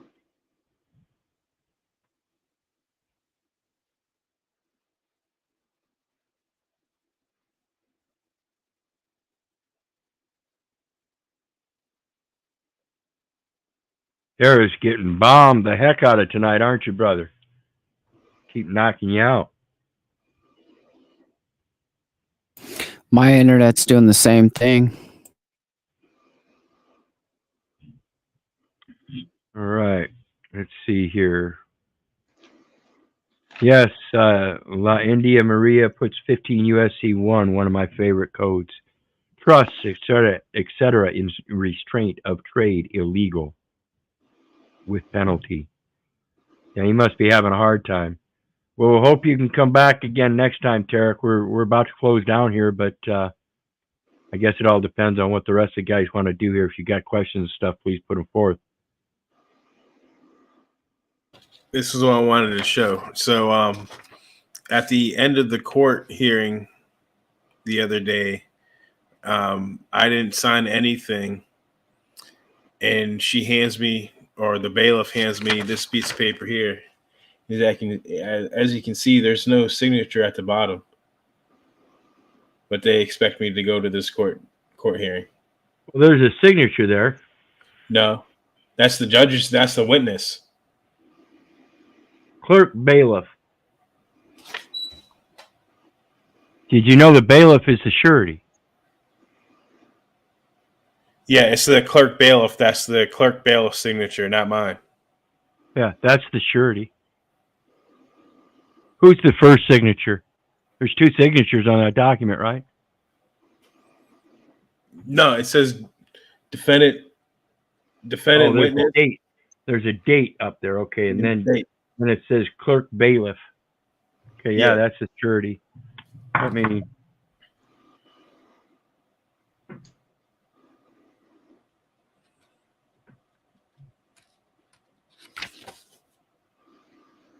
And they already came and arrested me and put me in jail for 2 days. Violated my rights, religious and other rights. A year later, for a failure to appear with no signature of what they acknowledged in the other day's court, the judge themselves acknowledged that no signature. Okay, pay attention very closely, people. Again, it's plain writing. This is concise English, plain writing. Bailiff is the legal officer who has authority to act as custodian. Some common usages of the term bailiff in a legal sense include: bailiff is someone entrusted with the care and protection, guardianship, or jurisdiction of a person. Let me ask you, do you know who has personal jurisdiction now? Apparently not me. They can't have personal jurisdiction. Do you know who has personal jurisdiction now? Did you just hear me read it? Bailiff is someone entrusted with the care and protection, guardianship, or jurisdiction of a person, land, or personal property pending further court action. So who has personal jurisdiction? The bailiff? The bailiff? There you go. As it is written, so shall it be. Is that How not can you what have the personal scriptures? jurisdiction? It Oh, says right here. Go ahead. It says right here, bailiff is someone entrusted with the care and protection, guardianship, or jurisdiction of a person. Now, if he has care and protection, that's personal jurisdiction. If he has guardianship, that's personal jurisdiction. If he has jurisdiction of a person, that's personal jurisdiction. So my question would be Yeah, like, say, connecting the dots really well. I'm sorry, I'm Gratitude. interrupt. No, go So ahead. my Choose question is, something. Wizard, yeah, my question is like for me, because like now I'm living as a man on the land, right? So the bailiff would not have a jurisdiction over me, any person, because I'm not a person. I'm not using my legal name or anything like that. I have no contract with nobody. Correct. Yeah, trying to make sure. See, again, it's the name and number that identify the record. And if Yeah. it's a name and number that identify the record, then they need that signature to match that name on whatever record, according to whatever record they're processing. And each one's going to have a different number. Each one is a different person, but each one is going to need the same signature. That's the general journal. You're the jurist. You're the one that's going to journal it. You're the one that's going to provide the data elements. Once you provide them, that's the creation of that T ledger. They're going to put those data elements on one side, and that's the debit side. And they're going to create the other side as if though it's to their credit.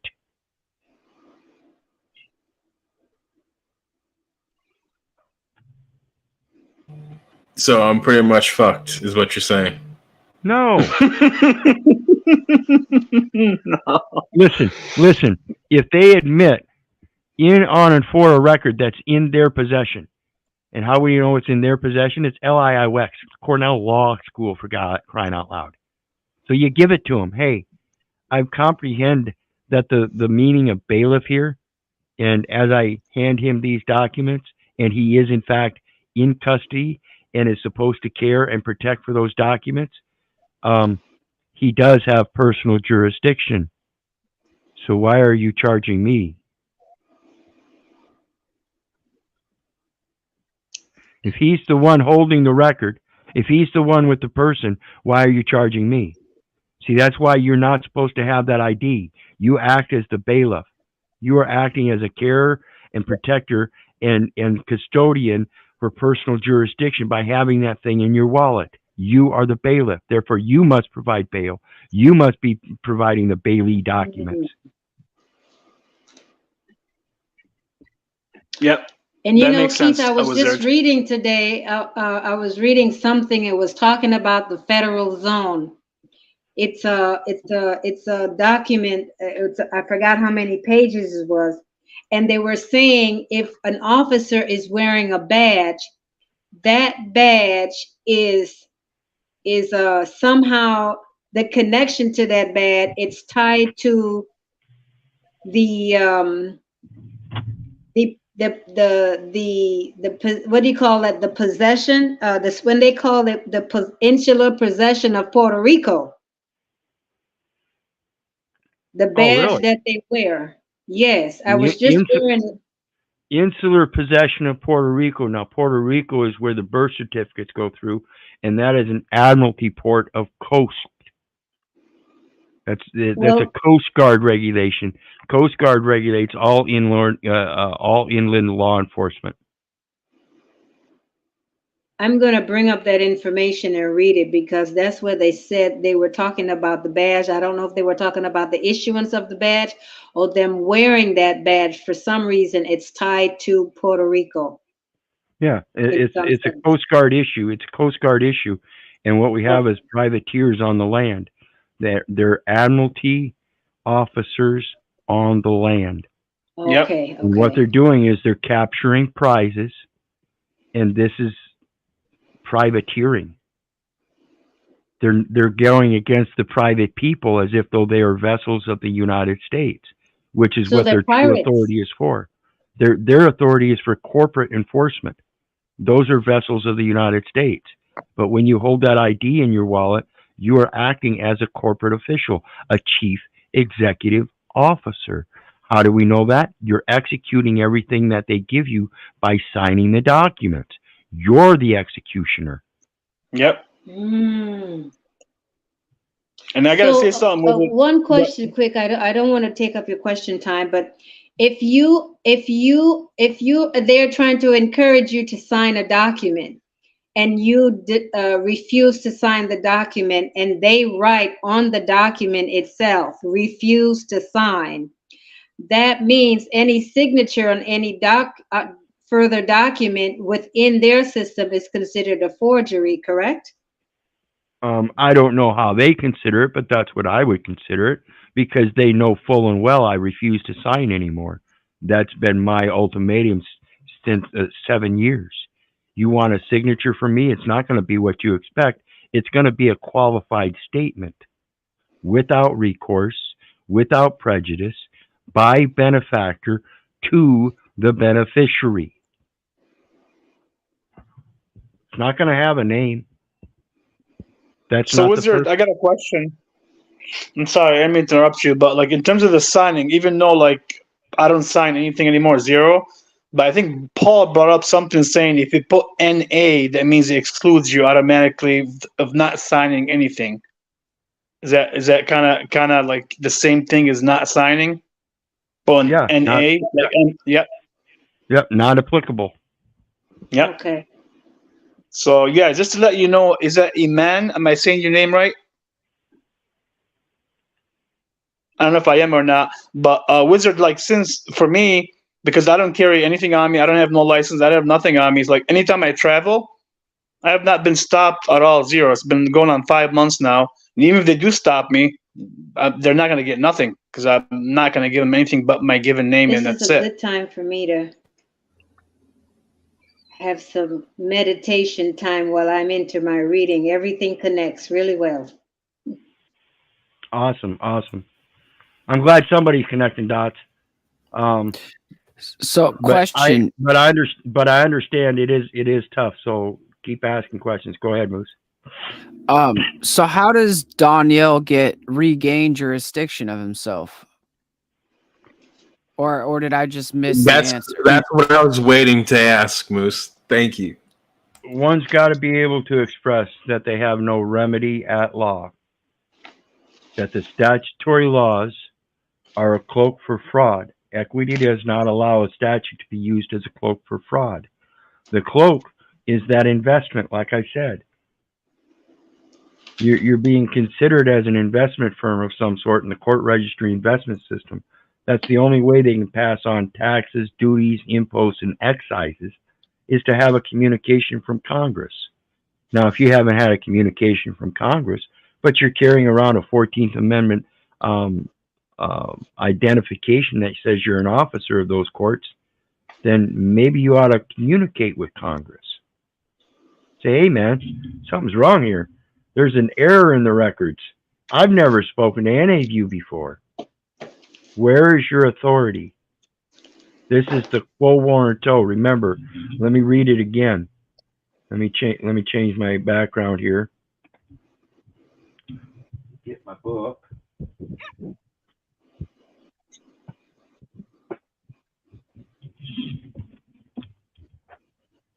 And again, you do not attack the title or the office. You attack the record. And it clearly tells us no principle of equity jurisprudence seems to be more clearly settled than that the courts of equity will not attempt through the issuance of injunctions to determine disputes with respect to title to public office. This is true for a number of reasons. In the first place, it is almost universally held that title to public office is not subject to collateral attack. Moreover, the public have an interest in the performance of the duties of public offices, and should courts of equity interfere by granting injunctions where title is questioned, the public interest might suffer incalculable injury. Finally, from the very earliest times, the law has provided a simple remedy to determine the right to title to public office. The remedy is an action of quo warranto. This is an action brought in a court of law in the name of the state by the Attorney General or some other officer representing the state to determine directly by what right an officer is exercising the duties of an office of which he is in possession. Now, though it says this is an action brought in a court of law in the name of the state by the Attorney General, again, you have no remedy at law. So equity follows the law. So now you can make an assignment, or have the judge make an appointment, I guess, assign an administrator of probate estates as your remedy. Since you don't have a remedy at law, and you know the courts of probate are operating, because they offered you a time, a prison term. So yes, for the failure to appear, they tried to, if I plead guilty, I'll get time served, basically.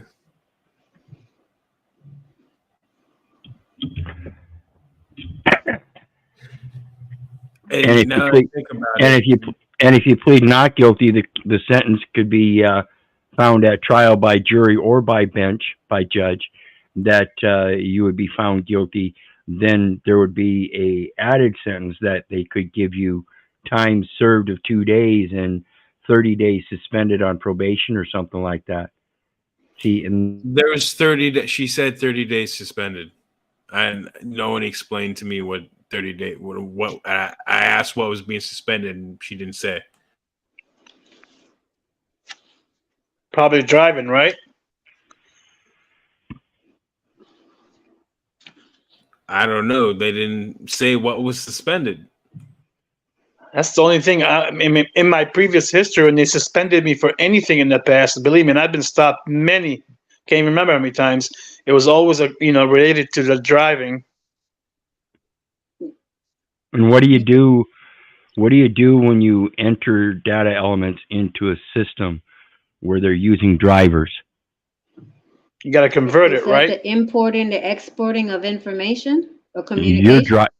You're driving. You know that piece of paper you hand them? That's a vehicle. Yeah, it's a data element. Yeah, it's a vehicle. It's a vehicle for the transfer of intellectual information, which is an asset. Yep. So basically, when you enter it into their system, you are literally driving that vehicle. That's literally how ambiguous those terms are. Yes, indirectly they see the living being as a vehicle because of our suit, our body. So then the exchange of vehicles would be the driver's license, that credit card document. Yep. And remember, folks, there's another one she just pointed out, right off the tip of my tongue. 15 U.S.C. 1602 subsection L talks about credit card means a card, plate, or any device used to obtain money, property, labor, or services on credit. Yep. So what are we doing? If that's used to purchase things on credit, isn't money a device used to obtain property, labor, or services? So isn't money supposed to be used on credit? Damn right it is. That money you're Yes. using is legal tender, known as obligation or other security of the United States. Legal tender for all debts, public and private. That's a credit item.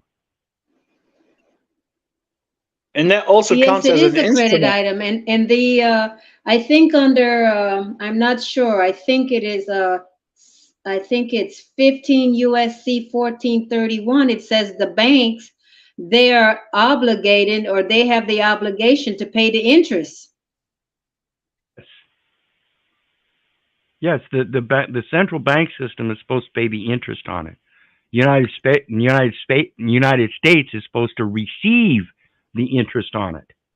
The principal is supposed to receive his interest as the principal amount of return. See, and that's all based on investments. If you're not part of the investment, then you have no interest in it. But when you put your interest in it, you are part of the investment, and you just have to know how to recover it. And this is what I mentioned here a while back. I'll keep reiterating this one too. A state recovery program. Every state must have one, and it is operated through the Health and Human Services, and that is where the state's vital statistics jurisdiction is oriented from when you are born, through the enumeration at birth. It goes into the Health and Human Services system as the Bureau of Vital Statistics for data elements, regulated by the Department of Commerce, and therefore the Social Security Administration, DMV, voter registration, public education, all those other accounting systems as we go through our life, insurance agencies and everything, they're all going to start receiving those data elements because we've been trained to give it to them. And that's false. That's entering into that association as if though you're performing the same functions without being clearly identified as an officer or an agent of the federal, state, or municipal governments by being deemed necessary. Is It the has to be DHS, excuse me, is the DHS Department of Health and Human Services? Yeah. Yeah, Department of Health and Human Services in your state. Yep.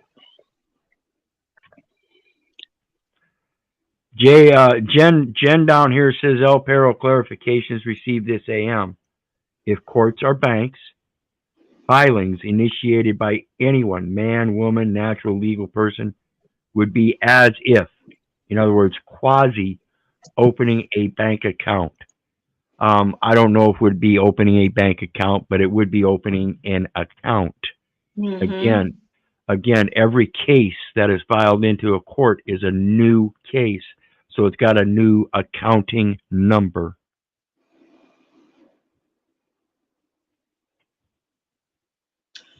So that sounds similar as the bank. When they open up an account, they have an account for themselves initially, and then they open up a new account for you, the all caps name, or the I guess you would be the representative for the bank, and that's how they're able to dip into that other account on the private side. Right. Yeah. Each bank has its own routing number. That's an accounting number. Under that routing number, they have a string of accounting numbers that they can then sell to customers. Yep. That is true.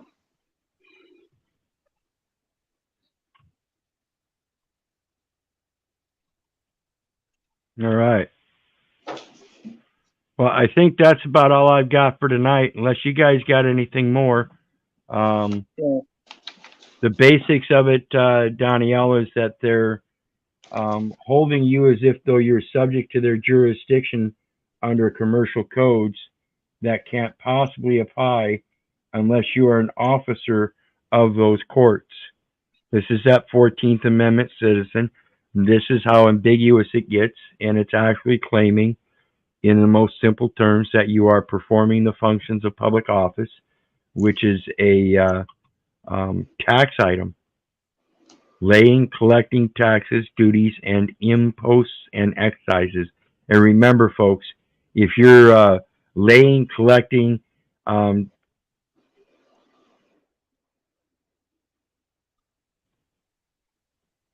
so remember, folks, if you're going to be laying, collecting taxes, duties, and imposts and excises, remember what impost means, and remember that's post, and it's Post, yes. impost, and that person is the imposter or imposter. So is that It's an- imposter it's under an- 8? Is that under 18 U.S. Code 913 or 914, something like that? 9/11 in 9/11 and 9/12, somebody claiming to be a 9/11. United States citizen or somebody claiming to be a public officer. Okay. And that imposter is actually a foreign entity and is supposedly required to have a Foreign Agent Registration Act documentation with Department of Justice. And we find that's who we enter the courts of equity through is the Department of Justice, and that is for the error in the records. It's a matter of redress. Before we go, we got plenty of time. You guys want to hang out a little bit? Oh, sure, no problem. All right, let me go to something. Let me go to something I've got on. I do got a question before you go on. So Sure. You're saying that I should go to the clerk of the court with this information to correct the record? Well, yeah, I would go to all of them. I would let everybody know, hey, clerk, I understand that there's some conversions going on, and I don't want to be a tattletale or nothing, but I've made some mistakes, and I'm going to repent and ask for forgiveness, and I'm certainly going to be willing to give you the same forgiveness in exchange under 50 U.S.C. 4305 D2, or excuse me, B2, full acquittance and discharge. Let me read this, brother, and maybe you'll get a sense of it. Pull up my screen share. Like And what this is Tarek said, I normally go back and take notes as well. Yeah, I do, believe me. Takes me about 2 or 3 hours actually to go through the video. To be honest. Yeah. There's no shame in it, dude. I'm the same way. Like, I have to keep going through these. Oh no, I'm not ashamed. Actually, I'm thankful for Wizard, because like the other day he was doing the abeyance thing, and I got tired after an hour and a half because I have to write everything down. So I'll finish it like tomorrow. Yeah, there's a lot of information packed in my videos, guys, and I'm sorry, but like I said, all you got to do is ask questions, and I'll break them down even more and more. It's not that they're long, Wizard. It's that it takes a good amount of time to write the information down. Yeah. Well, I think that, and also But like because I Wizard do both. I read it, I write it, and I listen to it because I got to use all my senses. Yeah. That's a good thing, and that's one of the reasons I prefer not writing anything for everybody, and I hope you guys get these codes and stuff. If I end up with real long ones, I tend to put the codes down in the details section, but for these shorter ones or more explicit ones that you can find most anywhere, the real common things that I research, Investopedia, Atonement Online, and LIIWEX, those things are easy to look up just by rewatching the video. Yeah. But it gives you a chance to practice, like I said, to write things down. That was one of the exercises as a kid when they have you write sentences or write paragraphs or essays or something when you're naughty, so that you can learn. And that's a process that we really need to engross and encompass in our lives so we can get used to the language and how to speak it correctly. Exactly. For me, when something is explained and then I go back and read it, then everything connects, and then I can write the information in my own words, and then it's easier for me to recall the information. Absolutely. Yep.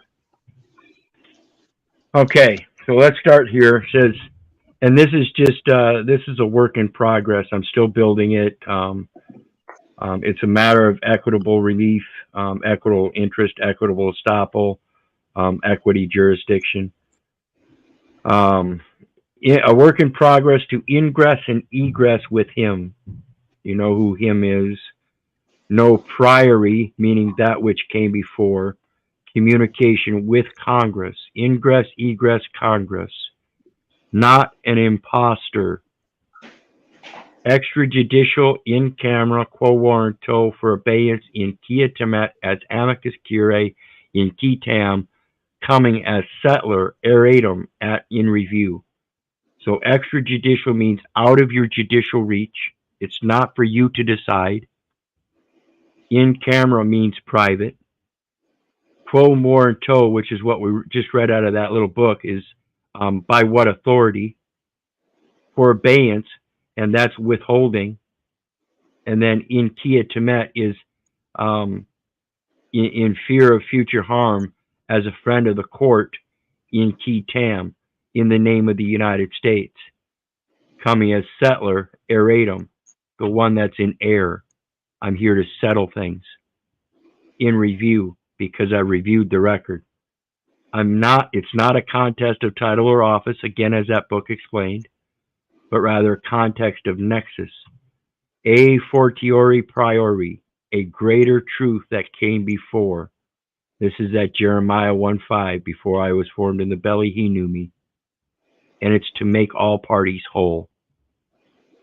We come clean as Keith, benefactor for Keith Little, the imposter, the beneficiary, to rebut the presumptions of the legal fictions in a review of errors known firsthand that do and will continue to be cause for harm, injury, etc. to Keith and his entire estate. We do not come forth at this time to question anyone's title or office, but rather the nexus of authority so derived for such titles and offices for reason of accidents and mistakes. And this is where we clarify that, it's not you that I'm questioning, it's me. I've been taught to do these things. In finding out their true meaning and effect, I've come to realize I'm not qualified to hold such title or office. I'm not questioning you. I'm pointing out my errors, not of like kind. I cannot fulfill the same office you do. Standing. Now, most people want to go into court and claim they have standing. Again, you do not belong in those courts, so how can you have standing in those courts? Standing is the ability to commence litigation in a court of law. It is a threshold issue.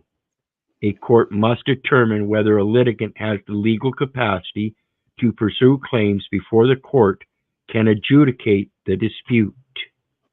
We have no legal standing in courts of law. We are not officers to do so. Petition for redress and relief of grievance by and through misidentification, causing and continuing to cause harm, detriment, and public liability, and for variances from categorical pretreatment standards that are fundamentally different in nature. No remedy at common law. Wrongful entry into classification system that allows for discrimination of nationality, not a public officer in capacity as plaintiff or defendant. Remember what we saw, that Rule 19? Or excuse me, Rule 17? Yes, Rule 17. Basis of accident or mistake as equitable claim. Objection.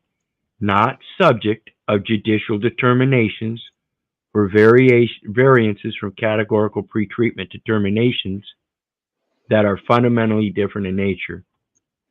The accident leading to future mistakes was Mom writing on that document as informant. That was a general journal that was then entered into the birth registration system, the enumeration at birth by the birth clerk as a general ledger. That was the accident that led to the future mistakes wherein things were taken from me throughout all of my life because I entered data elements in air, because it was the nature of habit, because mom and dad taught me to, just like they were taught to. Come out of that false indoctrination system, folks. Not a United States citizen, resident, nor stateless, as those terms are defined. Federal removal for diversity of citizenship with federal question of judicial determination. Remember that resident is a federal, state, or municipal officer or agent whose resident presence is deemed necessary by the board. Therefore, there must have been a judicial determination, and if they're not, then it never was. Declaration of private bill of relief, inequity, with creative remedy. Benefactor coming as settler to direct full acquittance and discharge, clearance and transfer of legal title for merger in equity for resurrection in a new surname. But now, thus saith the Lord that created thee, O Jacob, and he that formed thee, O Israel. Fear not, for I have redeemed thee. I have called thee by thy name, thou art mine. And pay attention. Thus saith the Lord that created thee, O Jacob. He was created as Jacob. Throughout his life, we went through certain tests. And that is what formed him, forged him, changed the M to a G. It's the same thing. Okay. It's just a grapheme morph. They morphed the grapheme. It means the same thing. To form something means to forge it. Thee, O Israel. So throughout the events of his life, he was forged, formed as Israel. This was why he was given the new name Israel. It is not a surname, but you shall use it as a surname, proving that you too have gone through the same change and recognize God as your creator and he that formed thee. One shall say, I am the Lord's, and another shall call himself by the name of Jacob, and another shall subscribe with his hand unto the Lord, and surname himself by the name of Israel. So again, I ask you, does God have a surname? I've never heard it. The only time I've heard anything about claiming a surname is right here. You show me anywhere else and I'll kiss your ass. Now, before you go on, let me show you this. So, as I told you, I put in the paperwork to appeal the where she found me guilty for the failure to appear, and I signed it. That's how I signed it with Israel. There you go. And they accepted it. There you go. Then they Keith, accepted the signature. Then they accepted the signature of one of the children of Israel, and they're trying to make merchandise of them. And you can explain that to them. This is the same concept of the guy that went out, got a dealership paper, and then took it home and put it through a scanner and rewrote the fine print, signed it, and gave it back to him. They accepted something without knowing what it really meant. Now it's time to explain it. Keith, may I? Sure. As a child, I grew up going to as what they call Episcopalian, but it was equal to like Catholic. And it depends. It was from the region of one place where I was at to another place where I moved to. And so in the Catholic sense, earlier as a child, when I was very young, they didn't say Jesus in the church, they called him Emmanuel. So he went from Emmanuel to Jesus, or how can you break that down for me? That's a conversion over time in languages. It was Okay. originally Emmanuel, and when you look in the concordance, it'll tell you. I'd have to look up. I'd have to look it up again myself. If Yeah, you it's go to the 24, etymology, 24 in the Strong's Concordance. And they if you give the Greek spelling. in the Strong's Concordance for the Greek spelling of Jesus, it shows that it comes from the Hebrew word Yeshua. Okay. So it's literally Yeshua, yeah. So Okay, it's just I've got to look up Emmanuel in the Strong's Concordance. I haven't done that yet. Emmanuel in Strong's Concordance means Yah, or God is with us. Okay. and I And think if that's you, why and I think that's why people interpret Jesus as God when he's not. It's just God is with us, and that was the message he was bringing. Is that God is with us so much that we are all sons of God. Correct. and from the sounds of it, you like doing homework when it comes to research. So I'll give you a little homework to do. So hopefully you'll do this. Go from Adam all the way down to Noah, and then beside it, write down the meaning of their names from the etymology of what their names mean, and then write it out as a complete sentence. Okay.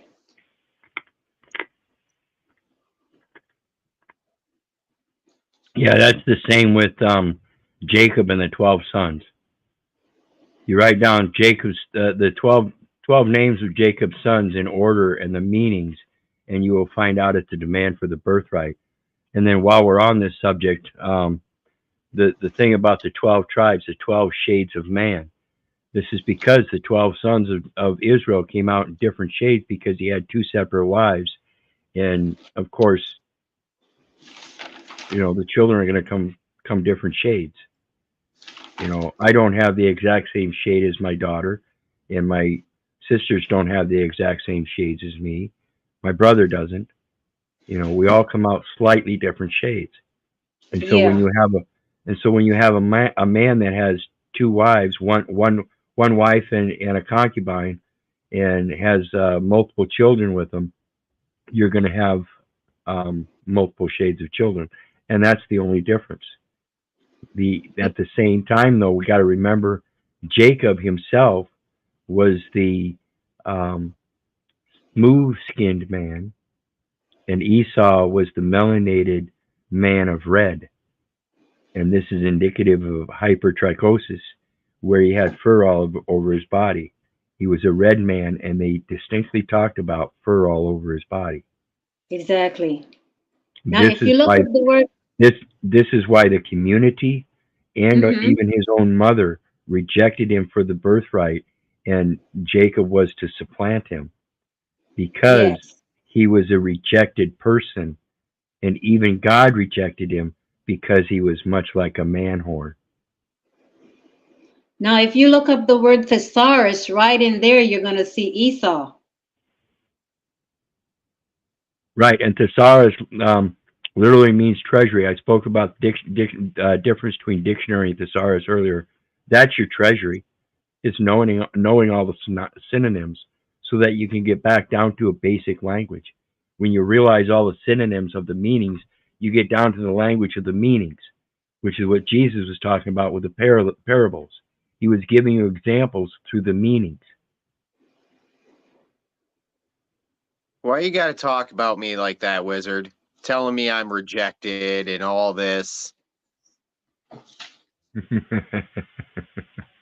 Welcome, Just Nubs. because I'm a Welcome. hairy motherfucker doesn't mean you have to sit there and talk shit. It hurts my feelers. Hey, Laura, this is where I'm reading from. This is a document of my own work that I'm working on. It's a current work in progress. I hope you enjoy it. But we're going to go ahead and continue on here despite Nubs' interruption here. So Did this you is legal expect notice. anything else? Not at all. Not at all. Says this is legal notice to a court to move these matters to a court of equity, as the claim is now made on all real and personal effects of Keith Little. Notice Keith Little is in quotes. That's the legal name. And all derivatives and priorities of that estate. The legal name is proof of the estate. It's evidence of the estate. So enumerated as a matter of estate recovery. Remember, I mentioned every state has an estate recovery program through the Health and Human Services. Through the Iowa Health and Human Services and the assistance of several other state and federal departments, agencies, etc., in accord for accord and satisfaction of public accommodation with the state vital statistics jurisdiction relative to Keith Little and the Social Security enumeration at birth process and the assigning of a taxpayer identification number. Okay? The assignment of a Social Security number at enumeration at birth to the name Keith Little. That's all that happened. It established an accounting. But that assignment of that number is a taxpayer identification number. That tells us the establishment was that it established a taxpayer. Okay? You are not the taxpayer. The individual's name and number identify the record, and it's the taxpayer identification number with that name says the name is the taxpayer, and it's the record that's identified. So why are you paying taxes? In so doing, these articles are to operate as a bill in equity, with pure equity in nature, or as near as may be, whether that be by use of subrogation, equitable subordination, set-off, discharge, bill of exchange, administration, receivership, return of marketable titles, or any other article, for creation of remedy and further relief, so as to effect cure, to be whole and absolute, superior, special, private holder in due course of the res property from all co-sureties, with all lawful considerations, and for special deposit in a private escrow holding until final rule of this bill is enacted. Reason: variance of law, fettering of legacy inheritance. I just spoke about this Jacob's ladder and knowing how to demand your birthright. A private trust matter of all real and personal effects of live estate, freehold, fee simple absolute, atoned, like we read earlier. Before I formed thee in the belly, I knew thee, and before thou camest forth out of the womb, I sanctified thee, and I ordained thee a prophet unto.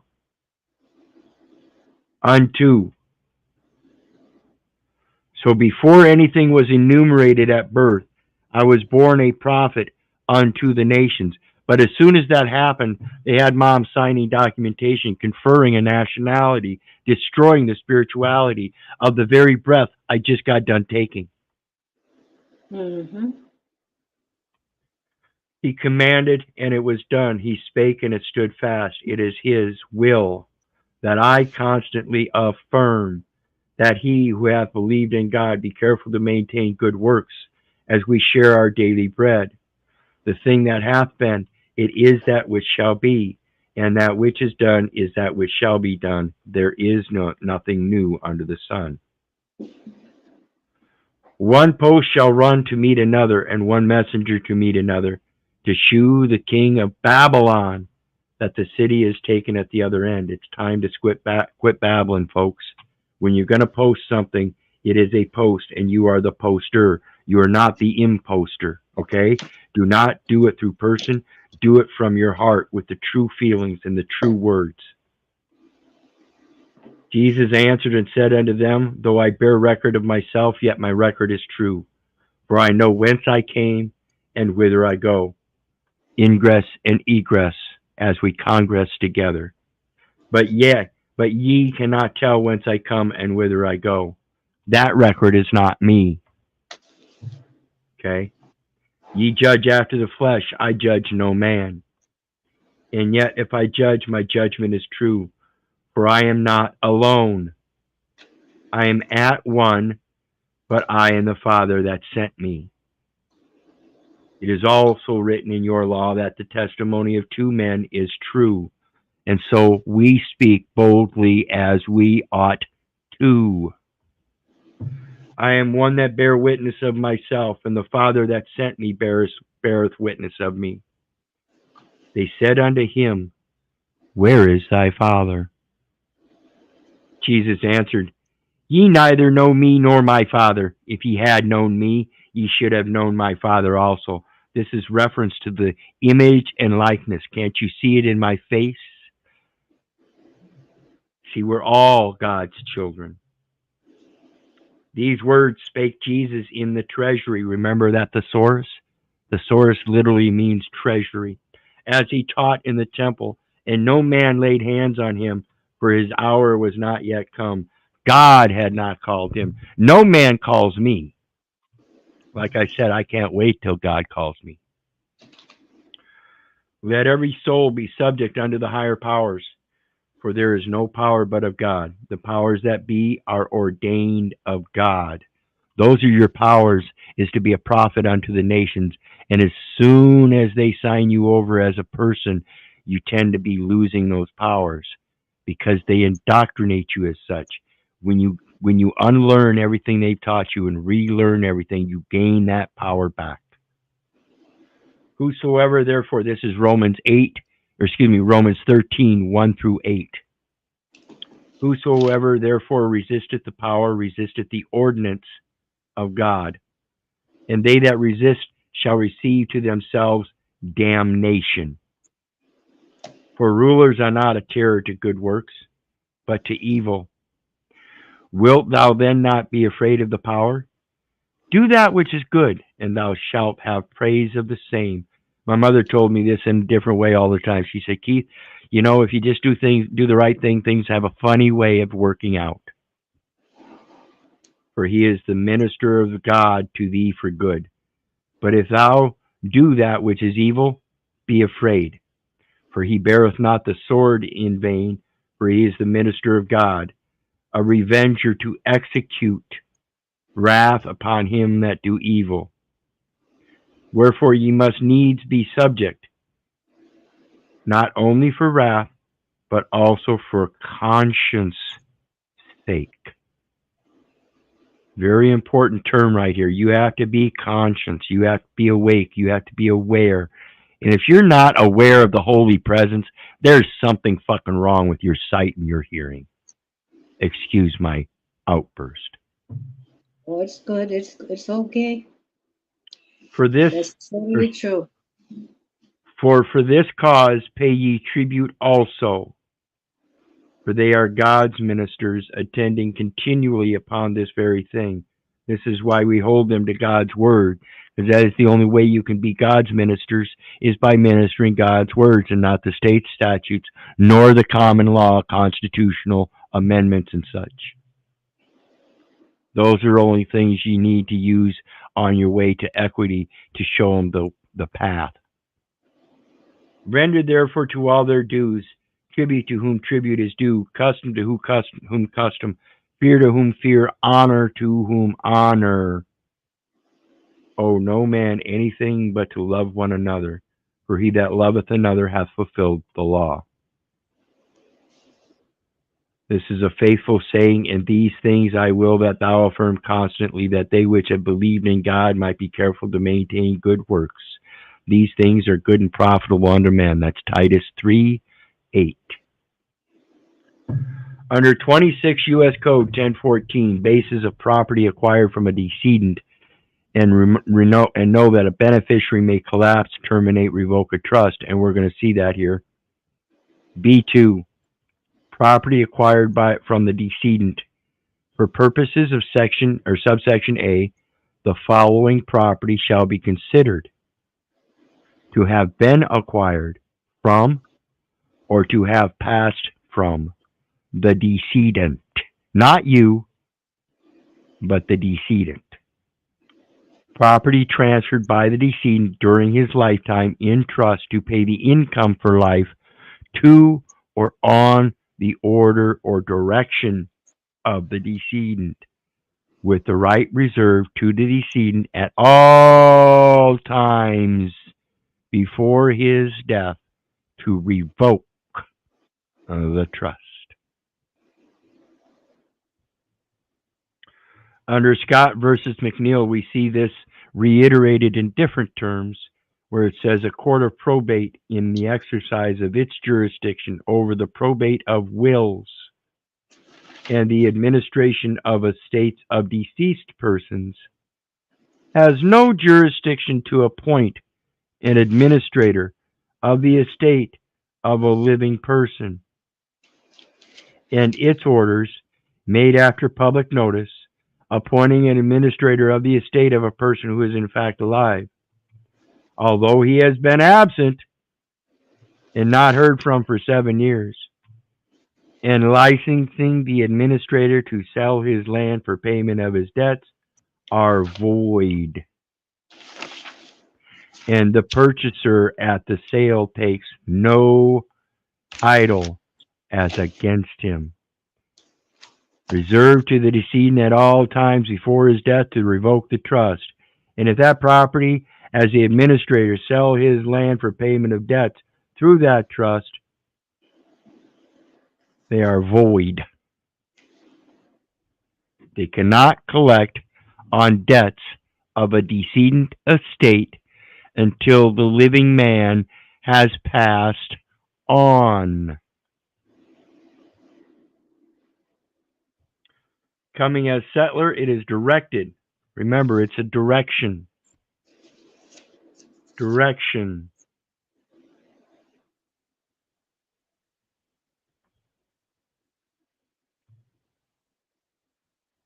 Property transferred by the decedent during his lifetime in trust to pay the income for life to or on the order or direction of the decedent. So you got to learn how to start giving directions. Coming as settler, it is directed to this court to appoint a non-interested third-party estate administrator. So now I'm giving him the authority. He doesn't have it in the first instance.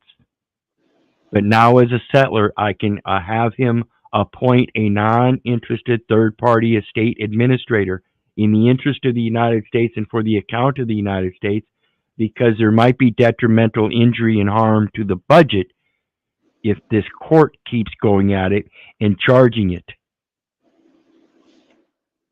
They're forgetting about the interest of the United States. And the person making the same, that would be me, the one giving the direction, to clear all accounts with full acquittance and discharge with costs assessed to the estate itself, so long as credit is given to the account, and so that no person shall be held liable in any court. Equity, diversity, and inclusion, affirmative action course. Title 4 of the Judiciary of Maine, Chapter 7, Probate Court, Subchapter 2, Jurisdiction. 252, Equity Jurisdiction. Pay attention, Danielle. Make sure you're still here, yep. The courts of probate shall have jurisdiction in equity, concurrent with the superior court, of all cases and matters relating to the administration of the estates of deceased persons, to wills and to trusts which are created by will or other written instrument. Such jurisdiction may be exercised upon complaint, according to the usual course of proceedings in civil actions in which equitable relief is sought.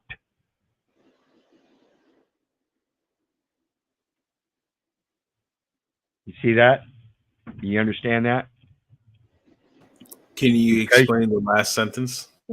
Because you have no remedy at law, you have to at least address them at law and let them know that you have no remedy at law.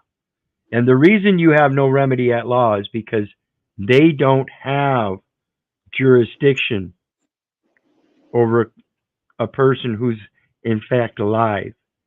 You recognize that they don't have jurisdiction in this case because you're standing there before them while they're trying to administrate your estate. They can't do that. That's a no-no.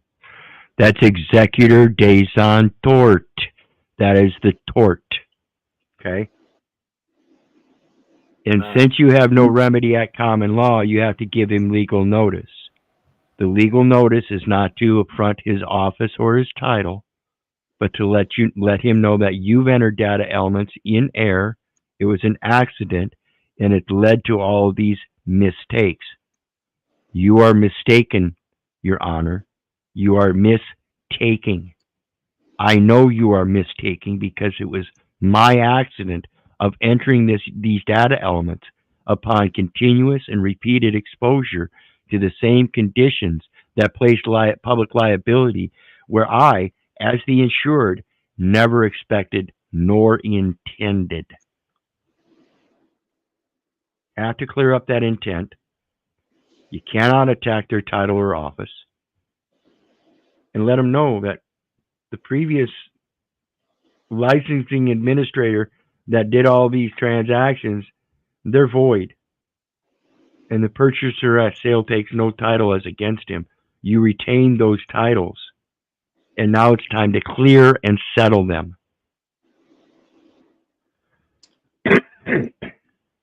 The courts of probate shall have jurisdiction in equity, concurrent with the Supreme Court, of all cases and matters relating to the administration of the estates of deceased persons, to wills and to trusts which are created by will or other written instrument. Such jurisdiction may be exercised upon complaint, according to the usual course of proceedings. So upon complaint, that jurisdiction can be exercised by giving the administration or the administrator access to the court of equity. You need to move the matters to a court of equity, Your Honor, because I understand you have no administration authority over the estate of myself when I am in fact alive. I also understand I don't have the qualifications of a trustee to administrate and execute the estate. So in that process, I need you to assign a third-party administrator to help me in settling these matters as the benefactor so that we can all be made whole. Because otherwise, continuous and repeated exposure to these same conditions placing liability is going to continue to cause harm, detriment, and damage, injury, not only to myself, but to the interests of other parties involved.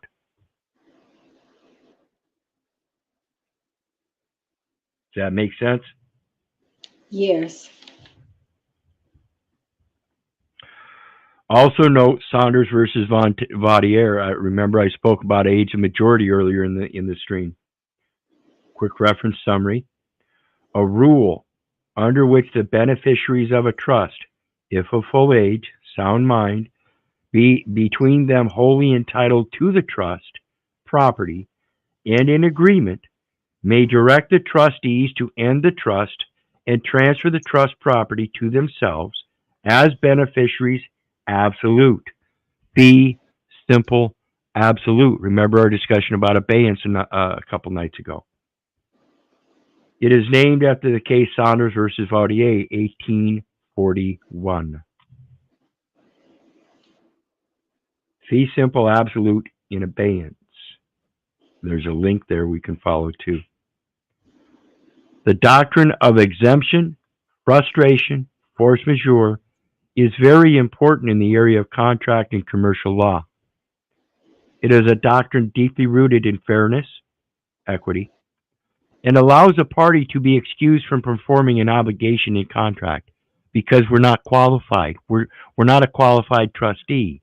And we understand the court administrator is not qualified either because it's in fact a probate of wills that just needs to be testified to. I merely need to place my will on the record because it hasn't been claimed yet. That age of majority hasn't been stated and fully recognized. That's it. So that's what we're doing here. Okay?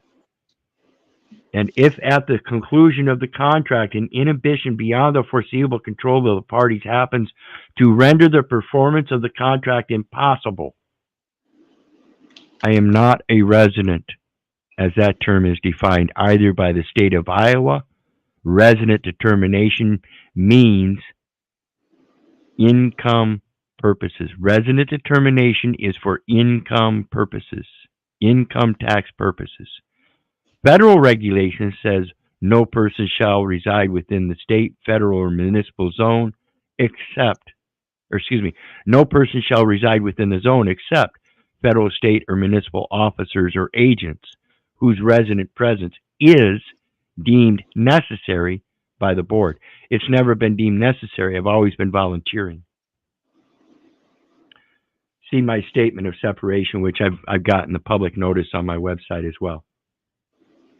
And a quote from that is, these restrictions are consistent with and do not supersede, conflict with, or otherwise alter the obligation, rights, or liabilities of said persons created by Executive Order 12356, Section 7211 of Title V of the U.S. Code, governing disclosure to Congress. Remember that, ingress, egress, and Congress. We have to have some kind of communication with Congress that lets them know that their officers are acting out of line. Section 1034 of Title 10, that's the military code. Okay? Again, Title 5 is employees of the military. 5 U.S.C. 301, departmental regulations. Read it. It talks about Plain Writing Act, enumerate minimum birth registration requirements, and it's applicable to the Department of Defense.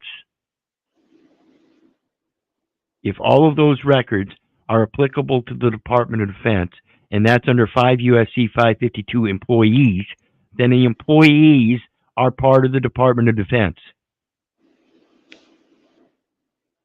As amended by the Military Whistleblower Act, governing disclosure of illegality, waste, fraud, or abuse or public health or safety threats.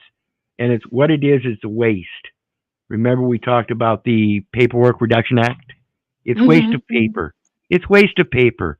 Why are you insisting on this? It's going to sustain the state's budget.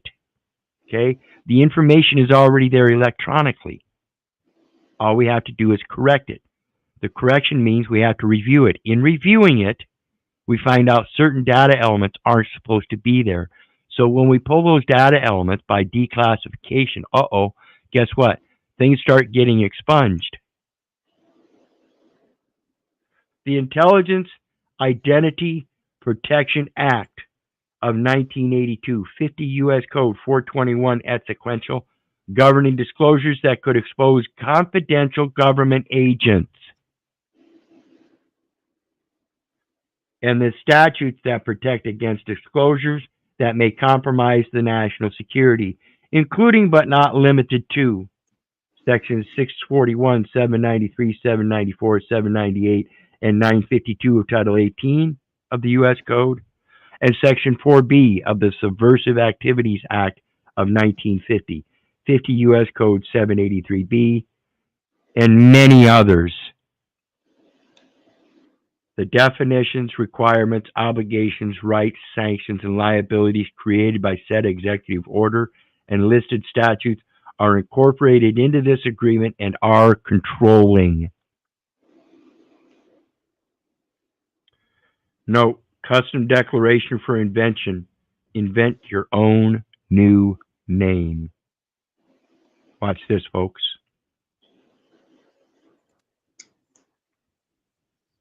Did you know you are a utility? Why are you paying utility bills? You are the utility. Exactly. So basically, when they're talking about a transmitting utility, they're taking you on the paper instrument and using you as a transmitting utility to do their transfer of whatever they're using, assets or credits or whatever, correct? Yep, and that document known as commercial paper is a commercial vehicle. Yes. Oops. Are you driving a commercial vehicle? See how Not stupid this right to travel stuff gets now? exactly. You were taught to drive commercial vehicles when you were 5 years old and learned how to fucking write. They were teaching you to drive commercial vehicles, folks. You think I'm kidding? They were teaching you to cast spells, and that's what they had us doing all these times. Casting spells on ourselves by using what they taught us in school. See, that commercial vehicle just doesn't have a motor on it. You should stop running your mouth. That's the motor. You Exactly. Get it. You look like something clicked with you, Danielle. What you said just clicked. That's all. It's all commercial paper, and it's being used as a vehicle, and you're the one driving it. Quit signing the damn thing. Well, so then how do I get out of this? Because I didn't sign it. You're not obligated. You didn't put anything to paper. Yeah, UCC 3-402B. Let's take a look. You said 402B? Yep. 3-402B. Oh, yes, that's about signature. Yep. Signature by representative. And it says under B. And we all know that we're authorized through the Social Security Administration to do this. Because they're the ones that gave us. Because they're the one that gave us this card. Okay? Mm-hmm. And they're the ones that said we're authorized to use that card and give out that Social Security number, right? That's what it's all about. And that says signature by representative. If a person acting or purporting to act as a representative signs an instrument by signing either the name of the represented person or the name of the signer, the represented person is bound by the signature. Okay? So again, it's the name and number identify the record, and the record is the individual's name, and you're signing as an authorized representative for that name, and that name is the person, and that is the person that's represented. So it's the person that's represented that's bound. Again, it's the paper that's bound, folks. Right, the paper, exactly. By signature, to the same extent the represented person would be bound if the signature were on a simple contract. So it's still only telling you that the person is the one that's bound, not you. Exactly. If the person represented is bound, the signature of the representative is the authorized signature of the represented person, and the represented person is liable on the instrument, not you, whether or not identified in the instrument. If a representative signs the name of the representative to an instrument, and the signature is an authorized signature of the represented person, the following rules apply. If I, the form of the signature, does not show unambiguously that the signature is made in a representative capacity, or the represented person is not identified in the instrument, the representative is liable on the instrument to a holder in due course that took the instrument without notice that the representative was not intended to be liable on the instrument. With respect to any other person, the representative is liable on the instrument unless the representative proves that the original parties did not intend the representative to be liable on the instrument. So if the rule says that the person's liable, then they must distinguish that I am liable separate from the person. That has never happened.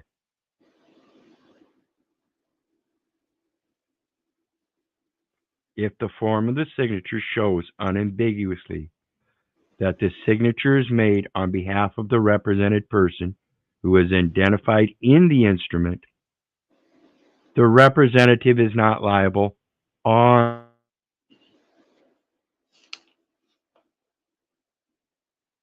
represented person is bound by the signature to the same extent that the represented person would be bound if the signature were on a simple contract. It's the represented person that is liable on the contract, not the person signing for the represented person, because you were authorized unambiguously by the Social Security Administration.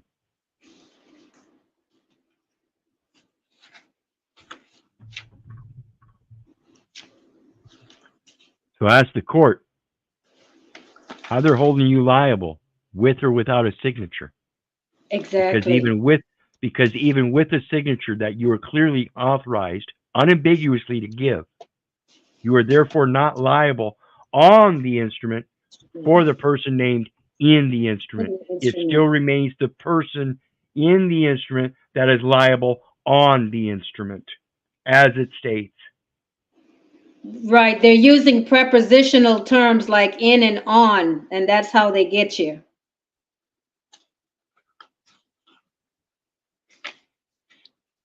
Pronouns and prepositions, that's where the trick is. Once you understand those things, things click. Yeah, I need to study more into that. Telling you guys, the language and the grammar and phonemes and graphemes and morphemes, they're all going to get you if you don't start paying attention. And notice, folks, every question you guys come up with, I've got an answer and a source right off the top of my head. I can show you right where it's at. It's not really that hard once you start getting into this, and I guarantee you, you will find easier ways to explain it as we go along. I'm sorry I'm so shitty at it. Now, question, Title 50 is dealing with national defense, and Title 48 is dealing with contracts? Yep. Okay. Federal Acquisitions Regulations is Title 48.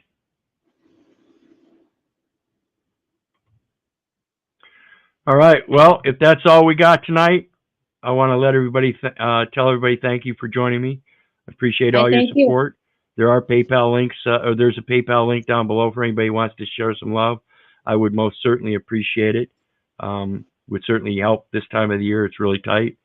But in the meantime, remember, I love you, but I don't give a rat's ass whether you love me back. So God bless, and you guys have a good night. You as well. Gratitude.